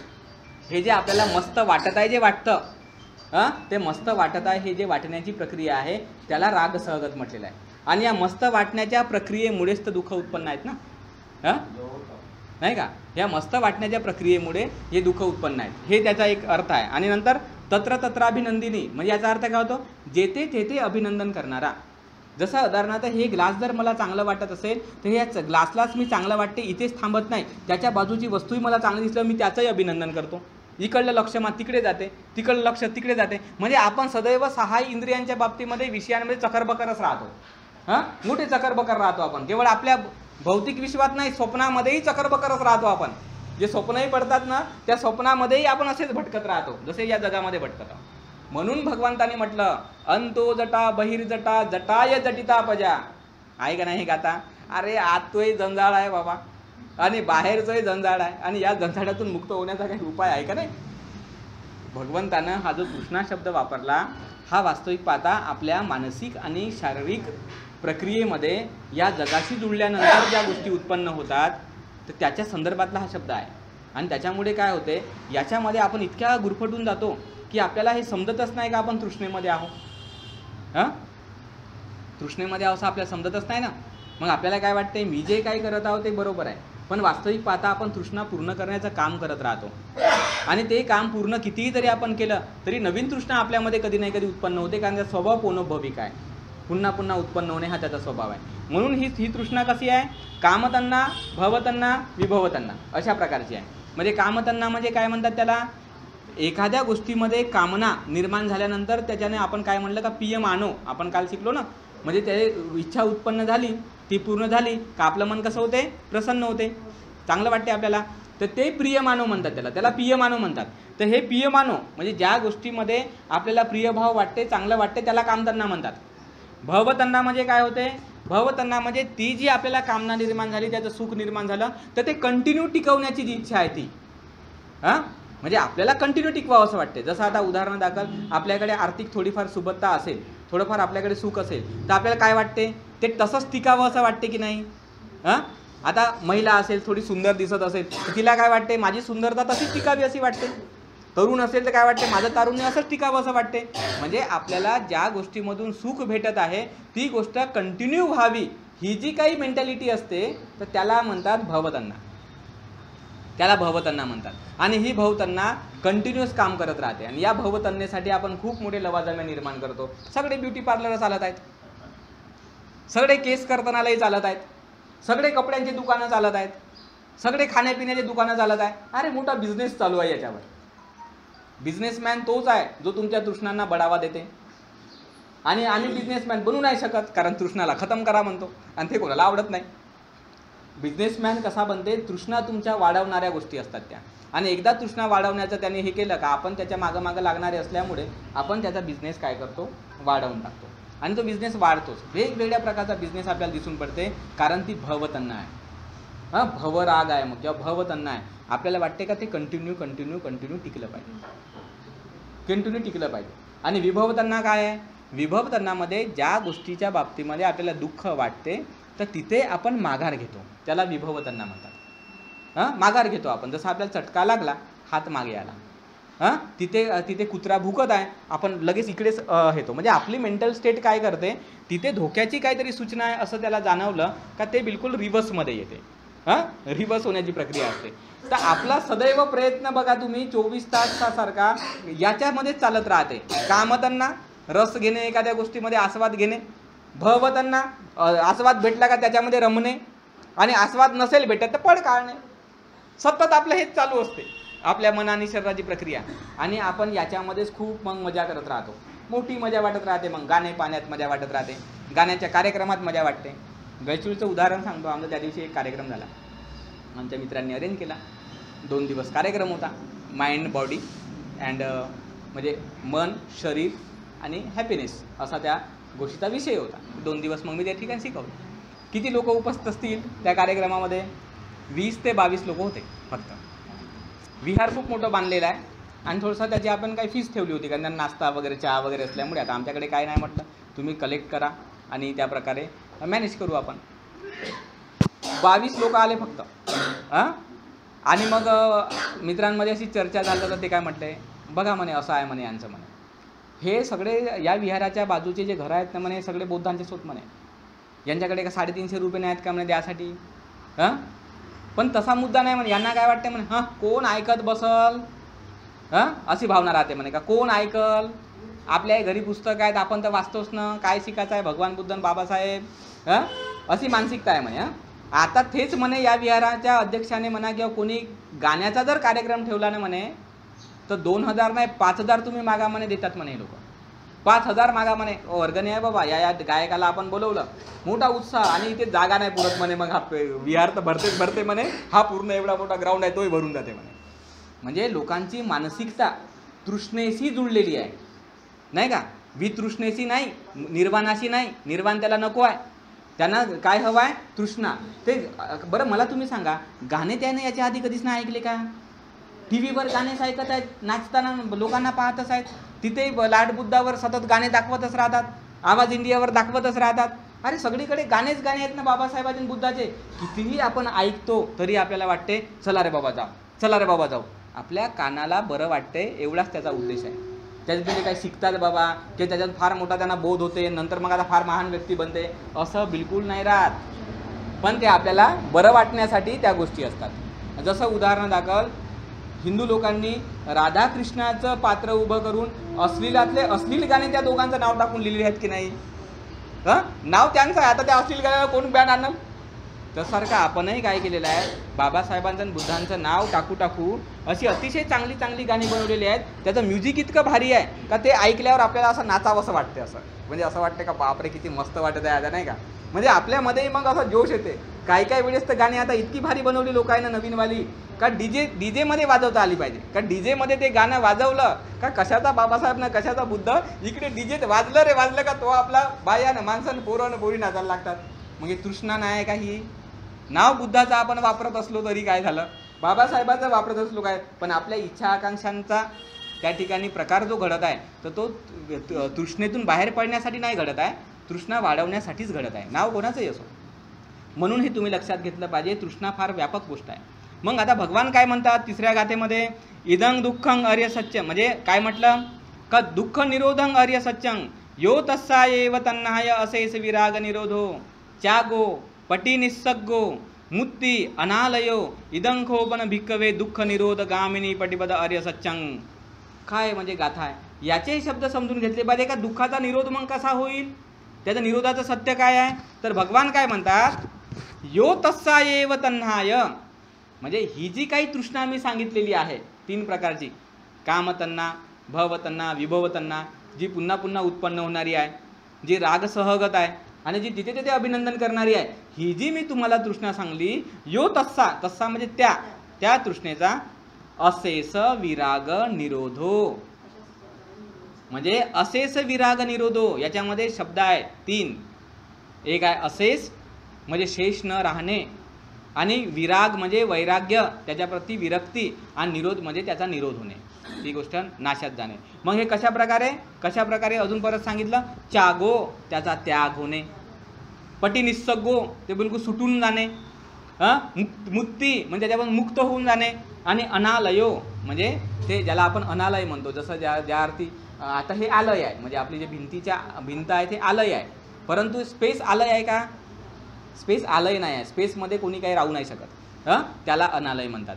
तर जेव्हा आपल्या तृष्णेच्या बाबतीमध्ये आपल्याला हे शब्द पाठ होऊन जातात किंवा हे शब्द माहीत होऊन जातात की माझ्यामध्ये हे गुण उत्पन्न झालेले आहेत, कोणते कोणते, का माझ्यामध्ये वैराग्य, माझ्यामध्ये निरोध, माझ्यामध्ये त्याग, माझ्यामध्ये पटिनिस्सग्ग, माझ्यामध्ये मुक्ती आणि माझ्यामध्ये अनालय, या गोष्टी माझ्यामध्ये जेव्हा आल्या तेव्हा तो दुःखाचा निरोध असतो, तेव्हा ते निर्वाण असते. ठीक आहे, निर्वाण म्हणजे काय, दुःख निरोध म्हणजे निर्वाण. निर्वाणाचा अर्थ म्हणजे असा काहीतरी लावू नका तुम्ही, कसं आहे काल्पनिक अर्थ वगैरे बुद्धाच्या धम्मात आहेच नाही, हे बरोबर शिकवूनच आहे, त्याचा काय अर्थ होतो तर लिहूनच आहे ना. दुःख निरोध म्हणजे काय होते, दुःख निरोध म्हणजे ही गोष्ट होते. मग त्याग, मग आता आपण त्याग करतो म्हणजे मग काय करतो, हे जे आपण दान देतो, आपण हे दान देतो, हे पर्यतीचा धर्म आहे. हा कोणता धर्म आहे, हा पर्यतीचा धर्म आहे. दान दिल्यामुळे तुम्हाला निर्वाण भेटेलच याची काही सांगता येत नाही शक्यता. कशामुळे नाही सांगता येत, हा फक्त एक वस्तूचा त्याग आहे आणि याच्यामुळे तुमचं अलोभाचं चित्त निर्माण होते, तुमचं जे काही कुशल कर्म आहे ते कुशल कर्म पार होते.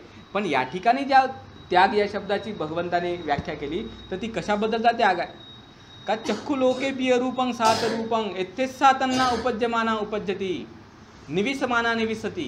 म्हणजे चक्षुलोके या डोळ्याच्या ठिकाणी भगवान म्हणतात की तृष्णा उत्पन्न होते आणि निवास करते.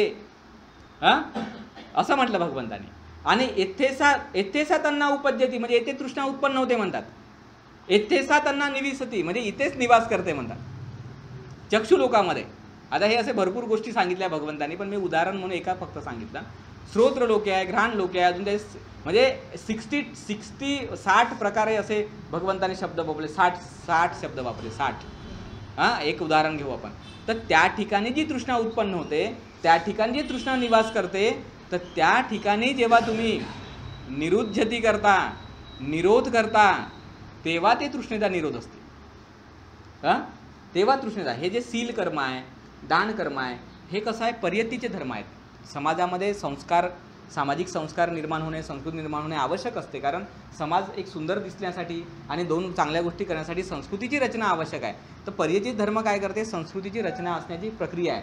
पण जेव्हा आपल्याला आध्यात्मिक लेवलवर दुःखमुक्तीचा अनुभव घ्यायचा आहे, निर्वाणाचा अनुभव घ्यायचा आहे, तेव्हा या पद्धतीने भगवंतांनी सांगितलेलं आहे. तेव्हा तुम्हाला लक्षात आलं पाहिजे काय असं होते. जसं मी तुम्हाला एक्झाम्पल सांगतो.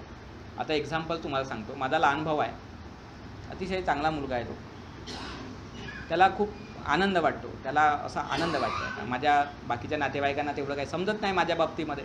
कारण त्यांना काय वाटते, बाबा भंतेजी बनला, त्याच्याकडे आता एक पैसे नाही, मोठा कसा तरी जगत आहे, आता मोठी त्यांना हळहळ व्यक्त करतात माझ्या बाबतीमध्ये. पण माझा लहान भाऊ तसा हळहळ व्यक्त करत नाही, कारण तो थोडासा हुशार आहे आणि पुस्तकं वाचतो. तो मला काही असे प्रश्न विचारत राहते, बुद्ध मानते, त्याला असं शिकण्याची फार इच्छा राहते अशी काहीतरी. तर त्याला मी ध्यान शिकवलं. त्याला म्हटलं तू बरोबर ध्यान सांग. मग त्याला ध्यान शिकवलं का ध्यान कसे करण्याच्या पद्धती राहतात, आणि त्याला बिलकुल स्टेप बाय स्टेप त्याला शिकवलं काय असं नंतर हे, याच्यानंतर हे असं करणे म्हणजे ध्यान असते. मग तो आता प्रॅक्टिस करायला लागला. आता प्रॅक्टिस करायला लागला तर आता बऱ्यापैकी त्याला करता येते. आणि करता आलं त्या दिवशी, आता मी काही मागच्या महिन्यामध्ये जेव्हा मी गावला गेलो, तेव्हा त्याने मला असं सांगितलं का जेव्हा म्हणे मी ध्यान करतो आणि ध्यान केल्याच्या नंतर म्हणे मग मी आता उठतो म्हणे ध्यानातून उठल्यानंतर कमीत कमी 5 ते 10 मिनिटपर्यंत गोष्ट अशी होते म्हणे की बाहेरून आवाज येतात किंवा मला रूपं दिसतात किंवा अशा गोष्टी होतात, पण माझ्या चित्ताला ते स्पर्श नाही करत म्हणे. म्हणजे माझं चित्त व्हायब्रेट नाही होत किंवा माझ्या चित्ताला ते स्पर्श नाही करत. म्हणजे आवाज येतो पण चित्त नाही कंपित होत. तर अशा प्रकारे होते म्हणे. मी म्हणलं व्हेरी नाईस सिम्पटम, हे एकदम चांगलं सिम्पटम आहे, असंच झालं पाहिजे. याला म्हणतात विराग, याला म्हणतात वैराग्य, याला म्हणतात एखाद्या गोष्टीचा निरोध. आता ही गोष्ट बुद्धांच्या प्रति 24 तास घडत होती, अरहतांच्या प्रति 24 तास घडत होती, कारण त्याने तेवढ्या प्रकारे जाणलं. आता या मुलाच्या प्रति 10 मिनिट घडत आहे समजा, कारण आता काय ते तेवढीच प्रॅक्टिस आहे त्याची, किंवा संसारी जीवन जगल्यामुळे वेगवेगळ्या याच्यामध्ये असते. पण 5 मिनिटाचं 10 मिनिटाचं अशी एक अवस्था कुठेतरी त्याला जाणवत आहे. म्हणजे हे आध्यात्मिक क्षेत्रातली, निर्वाणाच्या क्षेत्रातली खूप मोठी उपलब्धी आहे. म्हणजे भगवान म्हणतात की तुम्ही एका क्षणासाठी या चित्ताचा स्पर्श करत असाल आणि तुम्हाला ते कळत असेल तरी ते तुमच्यासाठी खूप मोठी उपलब्धी आहे म्हणतात. म्हणजे याला म्हणतात तृष्णेपासून अलग होणे, त्याग होणे. म्हणजे तुम्हाला कानाला शब्द नक्कीच जाणवतात, आवाज तुम्हाला येतो, पण त्या शब्दांप्रती जे कंपन उत्पन्न व्हायला पाहिजे चित्तात ते होत नाही. म्हणजे ज्याप्रमाणे एखादं कमळ अलिप्त राहतं, पाण्यातच राहतं, चिखलातच राहतं, पण ते अलिप्त राहतं, त्याच्यावर पाणी जरी टाकलं तरी त्याला काही चिपकत नाही. तसारखा आपण या विश्वामधल्या 6 इंद्रियमध्येच राहतो, इंद्रिय भोगामध्ये किंवा इंद्रिय विषयांमध्ये, पण ते इंद्रियाचे विषय आपल्या अंतःकरणाचा ताबा घेत नाहीत किंवा ते अंतःकरणामध्ये घुसत नाहीत. अंतःकरणात न घुसल्यामुळे लोभ म्हणा, द्वेष म्हणा, मोह म्हणा, ईर्ष्या म्हणा, मत्सर म्हणा, अशा ज्या काही निगेटिव्ह गोष्टी आहेत त्या आपल्यामध्ये क्रिएट नाही होत. कारण त्याचं जे एक ठिकाण असते. भगवान म्हणतात का एखाद्या ताडाचं झाड जसं आपण कापून टाकलं तर ते जसं वाढत नाही, तशासारखं मग त्या माणसाचे हे जे विकार आहेत ना ते वाढणं बंद होतात किंवा उत्पन्नच होत नाहीत. मग उत्पन्न काय होते तर त्याच्या इच्छेनुसार जे भावना करल ते उत्पन्न होते, मैत्री, करुणा, त्याच्या इच्छेनुसार, अनित्यता. तर ही एक फार मोठी उपलब्धी असते. तर ते म्हणजे असते दुःखनिरोध. समजलं दुःखनिरोधाची व्याख्या. दुःखनिरोध याचा अर्थ निर्वाण. निर्वाण आणि दुःखनिरोध समानार्थी शब्द आहेत, फक्त इथे वापरत असताना भगवंतांनी दुःखनिरोध शब्द वापरला, पण त्याचा अर्थ बाकीच्या ठिकाणी निर्वाण म्हणून असं वापरला जाते. तर त्याचा निर्वाणाच्यासाठी एक समापत्ती असते, म्हणजे मेडिटेशन असते, त्याला संज्ञा वेदित निरोध समापत्ती म्हणतात. जेव्हा आपण संज्ञा वेदित निरोध समापत्तीमध्ये असतो तेव्हा ही कंडिशन असते, तेव्हा या कंडिशनमध्ये असतो आपण. म्हणजे आपण साधनेला बसलेले जरी असलो त्या समापत्तीमध्ये तर त्या समापत्तीमध्ये 6-6 दिवस 7-7 दिवस भिक्षू लोक साधनेमध्ये बसतात त्या समापत्तीमध्ये. तर 6-6 7-7 दिवस साधनेमध्ये बसल्यानंतर संपूर्ण ब्रह्मांडातल्या क्रियाकलापांचा त्यांना अनुभव असतो, कारण त्यांच्यामध्ये ते ज्ञान जाणण्याची शक्ती असते. पण त्याच्यामुळे त्यांच्या चित्तावर काही फरक नाही पडत. जसं हे आकाशासम आपण ती साधना करतात की आकाश ज्याप्रकारे फॅन फिरत आहे पण आकाशाला काही फरक पडत आहे का? आकाशामध्ये पृथ्वी फिरत आहे पण आकाशाला काही फरक पडत आहे का? चंद्र आहे, सूर्य आहे, तारे आहे, अख्ख्या ब्रह्मांड आहे आकाशामध्ये, पण आकाशाला काही फरक पडत आहे का? म्हणजे आहे सर्वच, पण आकाशाला काही फरक नाही पडत. त्याच्यासारखं आपल्या अंतःकरणामध्ये सुद्धा आपण हर तऱ्हेच्या गोष्टी जाणतो जरूर, पण आपल्यामध्ये विकार उत्पन्न नाही होत. ही ती कंडिशन असते, ही ती गोष्ट असते. म्हणून संत पुरुषांनी काय म्हटलं भिक्षूंनी, water and waves are inseparable, का पाणी आणि पाण्यावरची तरंग यांना एकमेकांपासून तुम्ही अलग करू शकत नाही. म्हणून प्रतित्य समुत्पादाचा सिद्धांत हे सांगतो की जिथे पाणी आहे तिथे तरंग आहे. तर तरंग आहे म्हणजे हवा तर असलीच पाहिजे, पृथ्वी तर फिरत असलीच पाहिजे, त्याचा कार्यकारण संबंध सांगितलेला आहे. पण वास्तविक पदार्थ जेव्हा आपण हे करतो, म्हणजे काय म्हणतो आपण त्याला, त्याचं विश्लेषण करतो किंवा त्या पद्धतीने गोष्टी जाणतो, तर भगवान कालच्या सूत्रामध्ये आपण शिकलो फलंग, फळ शिकलो की नाही. तर भगवान बुद्ध काय म्हणतात, लोकं म्हणजे शून्यती इति लोकं, का हे लोक शून्य आहे हे जाणणं फळ आहे. धर्माचं फळ काय आहे, हे लोक शून्य आहे हे जाणणं फळ आहे. जोपर्यंत आपण या लोकामध्ये स्कंदाला ग्रहण करतो, माझं रूप, माझी वेदना, माझी संज्ञा, माझं संस्कार, माझं विज्ञान, शून्य त्याला पाहतच नाही आपण, कारण त्याचं उत्पाद काही जाणता येत नाही, प्रतित्य समुत्पादाने त्याची साधना नाही करता येत. आणि नाही जाणता आलं का मग आपण याला मी माझं म्हणून ग्रहण करून कलह आणि दुःखाचं कारण बनवत असतो. म्हणून दुःख निरोधाचा अर्थ काय होतो, शून्यता जाणणं. शून्यतेचा अर्थ काय होतो, शून्यता हा शब्द जो भगवंताने वापरला तर त्याचा अर्थ अभाव असा नाही आहे.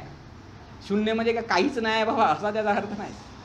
शून्यतेचा अर्थ वेगळा आहे. जसा उदाहरण आपण घेऊ, अविद्या पच्चया संखारा, अविद्या निरोधा संखार निरोधो, हे झालं 4 आर्य सत्य. म्हणजे अविद्येच्या कारणाने संस्कार निर्माण झाला, पण अविद्येच्या निरोधाने संस्कार निरुद्ध झाला.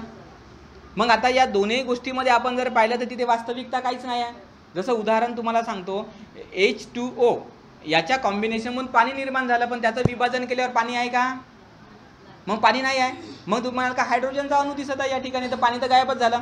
म्हणजे याचा अर्थ हायड्रोजनच्या अणूच्या बाबतीमध्ये विचार जर आपण केला तर पाणी नावाची गोष्ट गायब आहे, म्हणजे शून्य आहे, ती नाही आहे.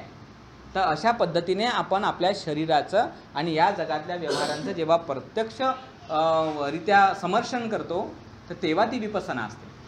नामरूपाचं समर्षण करणे म्हणजे विपස්සना. तर ते त्याच्यामुळे विपස්සना पद्धतशीर शिकावी लागते. ती त्याची स्टेजेस असतात. 40 पद्धतीने 40 प्रकारे जेव्हा नामरूपाचं समर्षण केलं जातं तेव्हा ती विपස්සना असते. 40 प्रकारे. आणि 40 प्रकारामध्ये 3 प्रकार मग स्थूल स्वरूपात घेतले, अनित्य, दुःख आणि अनात्म. पण अनित्यमध्ये काही तत्व येतात, दुःखामध्ये काही तत्व येतात आणि अनात्ममध्ये काही तत्व येतात. तर या 5ही स्कंदांना जेव्हा आपण या 3 पद्धतीने योग्य प्रकारे अनुपස්සना करायला लागतो आणि करता येते तेव्हा नामरूप समर्षण होते. आणि नामरूप समर्षण झाल्यावर पहिल्या क्षणामध्ये, पहिल्या वेळामध्ये जेव्हा तुम्हाला या सत्याचं ज्ञान होते, ही दृष्टी उत्पन्न होते, तुम्हाला ही सम्यक दृष्टी उत्पन्न होते की अरे सत्काय नावाची गोष्टच तर नाही आहे. मी तर बेटा सत्काय म्हणत होतो, माझी काय म्हणत होतो, पण तसं तर काय मला दिसतच नाही आहे. विश्लेषण विभाजन केल्यावर तर मला असं वाटत आहे, अरे बेटा असं जेव्हा दृष्टी उत्पन्न होते ते तुमच्या श्रोतापत्ती मार्गाचा क्षण राहतो. विचिकित्सा खतम होऊन जाते. मग तुम्हाला बुद्ध वचनांवर इतकी श्रद्धा उत्पन्न होते का बापरे, जसं भगवंताने सांगितलं तसंच तर या कायेत दिसत आहे मला. भगवंताने रूप म्हटलं तर रूपस्थ आहे, वेदना म्हणली वेदनास्थ आहे, संज्ञा म्हणली संज्ञास्थ आहे, संस्कार म्हणलं संस्कार, विज्ञान म्हणजे विज्ञान आहे. जे भगवंताने सांगितलं तसंच आहे. जसं समर्षण करा म्हणलं पाहिलं तर तसंच तर दिसत आहे. विचिकित्सा राहत नाही मग त्या ठिकाणी, शंका कुशंका बिलकुल राहत नाहीत मग त्या ठिकाणी, आणि शीलव्रत परामर्श राहत नाही. मग तुम्हाला कळते का दुःखाचा आणि दुःखाच्या मुक्तीचा संबंध कोणत्याही शिलाशी नाही, कोणत्याही व्रताशी नाही, कोणत्याही कर्मकांडाशी नाही, कोणत्याही सणवाराशी नाही. या फक्त मानवी व्यवहारामधल्या कल्चरल ॲक्टिव्हिटीज आहेत, सांस्कृतिक एक घटना आहेत. बाबा समाजात राहायचं म्हणून काहीतरी लोक करत आहेत, हाच त्याचा अर्थ आहे. दुःख मुक्तीशी याचा काही संबंध नाही. हे तुम्हाला एक परफेक्ट नॉलेज क्रिएट होते. हे परफेक्ट नॉलेज जेव्हा तुम्हाला क्रिएट होते तेव्हा त्याला भगवान बुद्धाने म्हटलं दुःख निरोध. समजलं? मार्गात प्रवेश करणे म्हणजे दुःख निरोध. मार्गात जोपर्यंत कोणी प्रवेश करत नाही दुःख निरोध होत नाही. तो कितीही म्हणल का माझं दुःख संपलं बाबा, काही मला दुःख नाही, काही मला टेन्शन नाही, खोटं बोलत आहे तो खोटं बोलत आहे. कित्येक लोक मी तुम्हाला दाखवून देते का मला काही टेन्शन नाही म्हणतात, 2 दिवसानंतर त्याच्या घरी काही घटना घडू द्या किंवा त्याला काही कोणी करू द्या, तो टेन्शनमध्ये दिसते आपल्याला. आणि मग मला अरे तुझं टेन्शन नाही म्हणतो ना बाबा काल परवाच, आणि आता कसा काय असा आहे.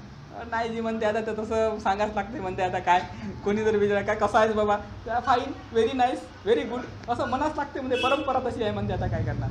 पण प्रॅक्टिकली आपण फाईन नसतो, प्रॅक्टिकली आपण सुखी नसतो, पण आपल्याला ते मनास लागते. कारण समाजामध्ये आपण फिरू नाही शकत ना, असं दाखवत मी दुःखी आहो, मी दुःखी आहो, मी दुःखी आहो, नाही का. कित्येक तरी माझ्याकडे लोक येतात ना कधी कधी. आता जेव्हा मी थोडं क्लिनिकल वर्क माझं सुरू होतं, काय लोक ते महान यार. त्यांच्याकडे असं पाहिल्यावर मलाच कधी कधी वाटे का बेटा मी किती किळूक माडूक दिसतो ना, कसा माझं चांगलं दिसत नाही मी, असं मला कधी कधी वाटायचं. त्यांच्या दिसण्याच्या मागाचं दुःख भयंकर. एक बाई माझ्याकडे आलती, पेंटर आहे ती, जबरदस्त पेंटिंग करते एकदम, म्हणजे तिची कला म्हणजे तिच्याकडे भयंकरच कला आहे. तिने मला काही दाखवले फोटोज वगैरे, आणि दिसायला एकदम स्मार्ट, मस्त असे गोरी गोमटी, थोडी श्रीमंत आहे, कपडे बिपडे तिचे, आपले दागिने बिगिने एकदम जबरदस्त. म्हणजे कोणीही असं जर समजा दुरून जर पाहिलं तर त्याच्या मनात अशीच भावना उत्पन्न होईल का बापरे किती सुखी समृद्ध बाई आहे. मस्त जोक करता येतात तिला, लहान लहान गोष्टींवर तिला हसता येते, म्हणजे एकदम फ्रेश. असं वाटते का बापरे हिच्यासारखे तर आता जगात कोणी फ्रेश आहेच नाही. मग ती आली माझ्याकडे, आणि मग तिला विचारपूस केल्यानंतर असं समजलं मला का तिच्या मनामध्ये नाना तऱ्हेचं दुःख भरून आहे. तिचं ते इतकी रडत होती, मग इतका तिला ट्रेस, इतका तणाव, अगदी हुमसू हुमसू रडली ती माझ्यासमोर. बऱ्याचशा गोष्टी तिने सांगितल्या, तिला मग मी उपाय सांगितले. म्हणजे असं आहे म्हणे. पण आता दरवाजाच्या बाहेर निघलं का आपल्या चेहऱ्यावर स्माईल ठेवा लागते. दरवाजाच्या आत आलं का आपल्या चेहऱ्यावर सॅडनेस ठेवा लागते. कारण रिअलिटी आपल्या कुटुंबात आहे, आणि रिअलिटी कुटुंबाच्या बाहेर आपण दाखवू नाही शकत लोकांना. कारण आपण समाजात राहणारे प्राणी आहोत, आणि त्याच्यामुळे आपण जर बाहेर जर दाखवलं तर मग लोक आपली निंदा करतील, टोमणे मारतील, किंवा आपल्याला घालून पळून बोलतील, आपल्याला न्यूनगंड उत्पन्न होईल. अशा अनेक गोष्टीमुळे आपण काय करतो, एक दरवाजाच्या बाहेर निघताना बरोबर मुखवटा धारण करून घेतो, चांगल्या कपड्यांचा, चांगल्या स्माइलिंगचा, नाही का, चांगली भाषा, चांगली लँग्वेज, असे वेगवेगळे मुखवटे धारण करतो, समाजामध्ये वावरतो. परत संध्याकाळ झाली का घरी आल्यावर मग घरच्या समस्या आपल्या डोळ्याच्या समोर राहतात. याचा कर्ज द्यायचं राहिलं रे बाबा, त्याचा कर्ज राहिलं, तो भाऊ असा म्हणला होता, तो काका असा म्हणला, तो मामा असा म्हणला होता, याचं हे झालं ते झालं. ट्रेस तणाव आपल्या घरामध्ये आहे ना, आपल्यामध्ये आहे. पण आपण या ट्रेस तणावाला दुःख समजत नाही, आणि याच्यातून बाहेर पडण्याला दुःखमुक्ती समजत नाही. मग दोष आता भगवान बुद्धाचा आहे का, आपला आहे, किंवा आपल्या एज्युकेशन सिस्टमचा आहे. आपल्याला कोणी शिकवलं नाही हे का. बुद्धवचनं काय सांगत आहेत, तर हे बुद्धवचन आहे की दुःखाचा निरोध होणं म्हणजे निर्वाण प्राप्त करणं आहे, निर्वाणाची दिशा प्राप्त करणं आहे. याला वेळ लागतो. याला वेळ याच्यासाठी लागतो कारण निर्वाण जेव्हा प्राप्त होते, अर्हत बनण्यासाठी कालावधी लागतो. तुम्हाला दृष्टी उत्पन्न व्हायला होऊन जाते दृष्टी उत्पन्न, पण त्या दृष्टीचा साक्षात्कार व्हायला, मार्गस्थ व्हायला वेळ लागतो. ती साधना करावी लागते तुम्हाला तुमच्या शरीराप्रती. नंतर मार्गस्थ झाल्यानंतर सुद्धा वेळ लागतो अर्हत बनायला. तुम्ही असं नका समजू का झालं बाबा मी मार्गस्थ दृष्टी संपन्न आणि मग झालं माझं आता अर्हत बनणं. नाही, ती गोष्ट मनात ठेवायचीच नाही. अर्हत बनणं लांग प्रोसेस आहे. कशी लांग प्रोसेस आहे, कारण तुमच्या मनामधले विकाराला भगवान तथागतांनी म्हणलं अनुशय. काय म्हटला शब्द, अनुशय क्लेश. महत्त्वाचा शब्द आहे तो, अनुशय क्लेश. अनुशय क्लेश याचा अर्थ काय होतो, ज्याप्रमाणे एखादा साप बिडामध्ये झोपून राहतो आणि आपल्याला काय वाटते आहेच नाही साप, सापच नाही आहे, पण तिथूनच एखादा उंदीर जाऊ द्या किंवा तिथूनच एखादा बेडूक ड्राव ड्राव करत जाऊ द्या, तो साप काय करतो, असा फण खुश करतो आणि त्याला पकडण्याचा प्रयत्न करतो. तशासारखं आपल्यामध्ये अनेक प्रकारचे अनुशय क्लेश असतात, पण आपल्याला दिसत नाहीत, आपल्याला समजतच नाहीत ते माझ्यामध्ये आहेत म्हणून, कळतच नाहीत ते माझ्यामध्ये आहे म्हणून. तुम्ही कोणालाही म्हणा तुझ्यात लोभ आहे का, तो मी कायचा लोभी आहो बाबा, याला दान दिलं, त्याला दान दिलं, या विहाराला इतकी मदत केली, त्या भावाच्या पोराला शिकवलं, त्या मामाच्या पोराला असं करून दिलं, घर बांधून दिलं, लग्न करून दिले, कायचा मी लोभी आहो रे बाबा. माझ्यासारखा तर दानशूर नाही आहे, मीच तर दानपारमिता पूर्ण करत आहो. लोकांनी इथपर्यंत मदत चालली जाते, दानपारमिता पूर्ण करताव म्हणते, नातेवाईकाचं करतात थोडंफार आणि दानपारमिता पूर्ण करताव म्हणते. इथपर्यंत लोक कुठच्या कुठे चालली जातात. अनुशय दिसत नाही, दिसतच नाही अनुशय. एखाद्या म्हणलं अरे भाऊ तुला क्रोध येतो का, नाही नाही क्रोधभीत नाही, थोडंफार चिडताड करतो पण क्रोधभीत काही येत नाही म्हणतात. म्हणजे लोक अशा प्रकारे स्वतःला हाईड करत राहतात, त्यांना त्यांचे अनुशय दिसत नाहीत, आणि अनुशय दिसतच नसतील तर ते नष्ट करता येतील का, कठीण असते ना ते. म्हणून मार्गस्थ जेव्हा व्यक्ती होतो तर मार्गस्थ झाल्याच्या नंतर काळावेळानुसार त्याच्यात ते अनुशय दिसतात. काळावेळानुसार, प्रसंगानुसार, त्याच्या पूर्वजन्माच्या संस्कारानुसार किंवा कोणत्या वातावरणानुसार. तर तेव्हा जेव्हा ते उत्पन्न होतात तेव्हा त्याची तो भावना करतो. आणि असं करत करत करत करत मग जेव्हा त्याला एकदा एक क्षण, एक वेळ, एक काळ, एक समय असा येते जेव्हा त्याला हे समजते, त्यांना ऑब्झर्वेशन स्वतःचं केल्यावर का आता माझ्यामध्ये कुठलाही अनुशय शिल्लक राहिला नाही, आता माझी अविद्या 100% संपली, आता मला प्रतीच्य समुत्पाद इतक्या परफेक्टली समजला का एका क्षणामध्ये माझ्या म्हणजे बॉडीचं मी अवलोकन करून की कोणताही विकार उत्पन्न झाल्याबरोबर लगेच त्याला निरुद्ध करू शकतो. किंवा उत्पन्न होण्याच्या आधीच तो माझ्याकडे येताना पाहून मी त्याला उत्पन्न होण्यासाठी एक बांधणी करू शकतो. तेवढी सजगता त्याच्यामध्ये वाढते. म्हणजे ज्याला भगवंता म्हणले सदा सतो उपायो, म्हणजे सतत स्मृतिमान राहणं हा उपाय आहे. म्हणून मी माइंडफुलनेसवर 7 दिवसाचा क्लास घेतो, कारण तो निर्वाणाचा मार्ग आहे. माइंडफुलनेस, सतिपठ्ठान हा निर्वाणाचा मार्ग आहे. तर तशा प्रकारे तो सतत स्मृतिमान बनल्यामुळे, तो सतत सदा स्मृतिमान राहिल्यामुळे तो इतका सजग बनतो, इतका जागृत बनतो, इतका स्मृतिमान राहतो की तो आलेल्या चित्तातल्या कुठल्याही इन्फॉर्मेशनला किंवा कुठल्याही विकाराला झटसे ओळखतो आणि त्याचा निरोध करण्याचा मार्ग त्याने शिकलेला असतो आणि झटसे निरुद्ध करतो. असं करता करता करता करता त्याचं अंतर्मन जे असतं किंवा इनर जी त्याची लाईफ आहे, एनर्जी लेवलची त्याची जी लाईफ आहे ती क्लीन राहते, स्वच्छ राहते आणि तो या तृष्णेला आपल्या आसपास पण भटकू देत नाही. तेव्हा तो निर्वाणाची प्राप्ती करतो. आणि तेव्हा हा निर्वाण प्राप्त केलेल्या व्यक्तीचं लक्षण काय आहे? अनेक लोक हा प्रश्न विचारतात का एखाद्या व्यक्तीने निर्वाण प्राप्त केलं कसं ओळखायचं? हा प्रश्न पडतो का नाही आपल्याला? का एखादा व्यक्ती अर्हत आहे बाबा भंतेजी, कसं ओळखायचं आपण? भाषेवरून ओळखू शकत नाही. मी तर काहीच नाही बोलणारा, हे तर माझं साधंसुद्धा बोलणं आहे बिचारं, जे मला दिसते ते मी बोलतो. माझ्यापेक्षा असे विद्वान लोक तुम्हाला भेटतील का काय बोलायचं काम नाही, काय त्यांचे तर्कन, काय त्यांचे वितर्कन, काय त्यांची मांडणी, काय त्यांची लँग्वेज, शेरो शायरी न हे न ते. म्हणजे समोरचे माणसं ऐकत असताना त्यांना असं वाटतं का याच्यासारखा तर आता कोणी आहेच नाही. असे जगात भरपूर लोक आहेत, वेगवेगळ्या प्रकारचे लेखक लोक, हे लोक महान लोक आहेत. पण अर्हतांची ओळख भगवंतांनी विद्वत्तेनुसार सांगितली का? विद्वत्तेनुसार नाही सांगितली भगवंतांनी. भगवंतांनी ओळख सांगताना गाथा तुम्ही रोज म्हणता, पण तुम्हाला माहीत नाही का याच्यातच ते सांगितलेलं आहे म्हणून. पण आता सांगितल्यावर तुम्हाला लक्षात येईल का हे ते लक्षण होतं. संघो विशुद्धो वरदक्षिणेयो संतींद्रियो सब्बमलपहिनो गुणेही नेकेही समिद्धिपत्तो अनासवोतं पनमामी संघ. ही ती गाथा आहे, हे अर्हतांचं लक्षण आहे, ही ती अर्हतांची ओळख आहे.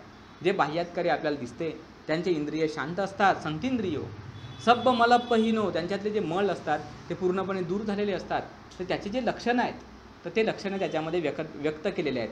का संघामध्ये जे अर्हत असतात तर ते कशा पद्धतीचे असतात, तर ते गाथा तुम्ही समजून घेतली पाहिजे. तर ही गोष्ट म्हणजे असते दुःख निरोध, ही गोष्ट असते म्हणजे निर्वाण, ते निर्वाणाची अवस्था. तर त्या निर्वाणाची साधना करण्यासाठी आपण हा उपासक किंवा भिक्षू आणि उपासकाची उत्पत्ती कशासाठी आहे? या भगवान बुद्धाच्या शुद्ध धर्माला शिकण्यासाठी आहे. पण हा शुद्ध धर्म आपण शिकवत नसू तर आपण कितीही दिवस जर धम्मप्रचार जरी करत राहिलो समजा, तर आपल्याला ते ध्येय प्राप्त होणार नाही जे ध्येय भगवंतांनी सांगितलं आपल्याला प्राप्त करायला, नाही का? भगवंत काय म्हणले? देसेत भिक्खवे धम्मं आदि कल्याणं मध्य कल्याणं पर्यवसान कल्याणं सार्थ सव्यंजनं केवल परिपूर्णं ब्रह्मचर्यं पकासेथ. गाथा सांगितली ना का कसा धर्म शिकवायचा आहे तुम्हाला? जो केवल म्हणजे काय? भौतिक गोष्टी किंवा लोकीय गोष्टी त्याच्यामध्ये मिश्रित नसतात, फक्त लोकोत्तर गोष्टींचा उपदेश करणारा त्याला केवल म्हटलेला आहे. परिपूर्ण, एखादं फळ जेव्हा परिपूर्ण होते तर एकदम परिपूर्ण झाल्यावर ते एक तर पिकून जाईल आणि जर लहान असेल तर आपण त्याला कच्चा आहे म्हणणार. म्हणजे परिपूर्णता म्हणजे याचा अर्थ काय झाला? ते कंप्लीट असते, त्याच्या पलीकडे गेलं तरी खराब आणि त्याच्या अलीकडे असलं तरी कच्चं, तसा परिपूर्ण. ब्रह्मचर्यं पकासेत. ब्रह्मचर्य म्हणजे काय? ब्रह्मचर्य म्हणजे एखाद्या स्त्रीपासून दूर राहणे बाबा, जंगल तुंगडामध्ये जाऊन. हा ब्रह्मचर्याचा अर्थ हा नंतरच्या काळातला अर्थ आहे. ब्रह्मचर्याचा एवढा अर्थ नाही. भगवंताने सांगितलं आर्य अष्टांगिक मार्ग किंवा 37 बोधिपक्य धर्म, त्याची भावना जे आपण करतो त्याला ब्रह्मचर्य म्हटलं. श्रेष्ठ जीवन, श्रेष्ठचर्या, नाही का? तर ती श्रेष्ठचर्या पकासेथ, प्रकाशित करणे म्हणजे सांगणे, ते शिकवणे, अशा प्रकारचं आहे. जेव्हा आपण धम्मप्रचार म्हणतो तर जेव्हा आपण धम्मप्रचार खरंच करतो का? आपण कधीतरी कोणत्या तरी प्रवचनामध्ये स्कंदांबद्दल माहिती सांगतो का? आयतनांबद्दल माहिती सांगतो का? धातूंबद्दल माहिती सांगतो का? सतीपट्टणाबद्दल माहिती सांगतो का? सम्यक प्रधानांबद्दल माहिती सांगतो का? रिद्धीबद्दल माहिती सांगतो का? अरे आपण सदतीस बोधिपक्य धर्म, जो धर्म भगवंतांनी म्हटलेला आहे त्याचीच जर आपण माहिती देत नसल, शिकवत नसल, ते कशी प्रॅक्टिस करा हे शिकवत नसल, तर धम्मप्रचार करता म्हणजे नेमकं आपण काय करता? हां, आपण काहीतरी आपल्याच मताने ठरवलेलं आहे धम्म याला म्हणतात ना, धम्माचा प्रचार हा होय म्हणून. हे आपली लॉजिक झालं ते. आणि या लॉजिकमुळे मग काय होते, ते लॉजिक याला नाही पटत मग तो वेगळा गट पाडते, याला नाही पटत तो वेगळा गट पाडते. प्रत्येकाचे आपले लॉजिक बनतात आणि आपापले लॉजिक बनले का तो आपापल्या गटाबरोबर आपापल्या ग्रुपबरोबर हॅपी राहते. तिथे मग काही दिवसानंतर त्यांचं लॉजिक पटत नाही, तिथे मग तो दुसरा गट पाडते आणि तो मग अशा प्रकारे चाललं त्यांचं धम्मप्रचार. धम्मप्रचार म्हणजे 37 बोधिपक्षीय धर्म जे असतात तो धम्म आहे, त्याचा प्रचार प्रसार करणे, त्याचा आचरण करायचं शिकवणे, त्याचे फळ कसे प्राप्त होते ते शिकवणे, तो धम्मप्रचार. दुःखमुक्तीचा मार्ग असा आहे आणि दुःखमुक्तीचा अर्थ असा आहे निर्वाण प्राप्त करणे. ठीक आहे, तर हे लक्षात ठेवाल तुम्ही. निर्वाण म्हणजे दुःख निरोध. मग दुःख निरोधाचा मार्ग काय शिकवला भगवंतांनी? अर्यो अठ्ठांगिको मग्गो, हा भगवंताचा मार्ग आहे. भगवान काय म्हणतात बघा बरं, या ठिकाणी म्हणतात इदंखोपन भिक्कवे दुःख निरोध गामिनी पटिपदा अर्य सत्यं अयमेव अर्य अठ्ठांगिको मग्गो सेयथीदं सम्मा दिट्ठी सम्मा संकप्पो सम्मा वाचा सम्मा कम्मंतो सम्मा आजीवो सम्मा वायामो सम्मा सती सम्मा समाधी. हा आर्य अष्टांगिक मार्ग, हा दुःख निरोधाचा मार्ग आहे. परंतु वास्तविक पाहता असं नाही गृहीत धरायचं आपण की भगवान तथागतांनी आर्य अष्टांगिक मार्ग शिकवला बाबा म्हणजे संपलं ज्ञान, असं नाही. भगवान तथागतांनी या प्रसंगी या सूत्रामध्ये आर्य अष्टांगिक मार्ग हा दुःख निरोधाचा मार्ग आहे असं शिकवलं. पण वेगवेगळ्या प्रसंगी वेगवेगळ्या भिक्षूंना दुःख निरोधाच्या मार्गाबद्दल अनेक गोष्टी शिकवल्या. कारण त्याची चर्या पाहून, नाही का, त्याचा स्वभाव पाहून, त्याच्यामधली कॅपॅसिटी पाहून या सगळ्या गोष्टी भगवंतांनी त्या वेळेस मग त्या शिकवल्या. जसं मनोपुप्पंगमा धम्मा मनोसेट्टा ही गाथासुद्धा दुःख निरोधाचाच मार्ग आहे. हां, किंवा नाही वेरे न वेराने संबंधित कुदाचन ही गाथासुद्धा दुःख निरोधाचाच मार्ग आहे. म्हणजे त्याच्या प्रसंगाला पाहून, त्याच्या याला पाहून त्या दुःखातून बाहेर पडण्याचे मग भगवंतांनी काय केलेले आहेत, मार्ग दिलेले आहेत. हा मार्ग पंचवर्गीय भिक्षूंना सांगितलेला आहे का बाबा रे, हा आर्यष्टांगिक मार्ग दुःखमुक्तीचा मार्ग आहे. मग आर्यष्टांगिक मार्ग काय आहे? सम्मा दिट्ठी. संक्षेपाने पाहू आपण. सम्मा दिट्ठी म्हणजे काय, ज्याच्यावर आर्यष्टांगिक मार्गावर एखाद्या वेळेस आपण एक सेपरेट एक दिवसाचा हे करू, म्हणजे पूर्ण 3-4 तास आर्यष्टांगिक मार्ग शिकू सिस्टमॅटिक, नाही का. आता आपण फक्त थोडीशी तोंड ओळख पाहूया आपल्या वेळेनुसार. तर आर्यष्टांगिक मार्गाचा काय अर्थ आहे? सम्मा दिट्ठी. सम्मा दिट्ठी म्हणजे काय?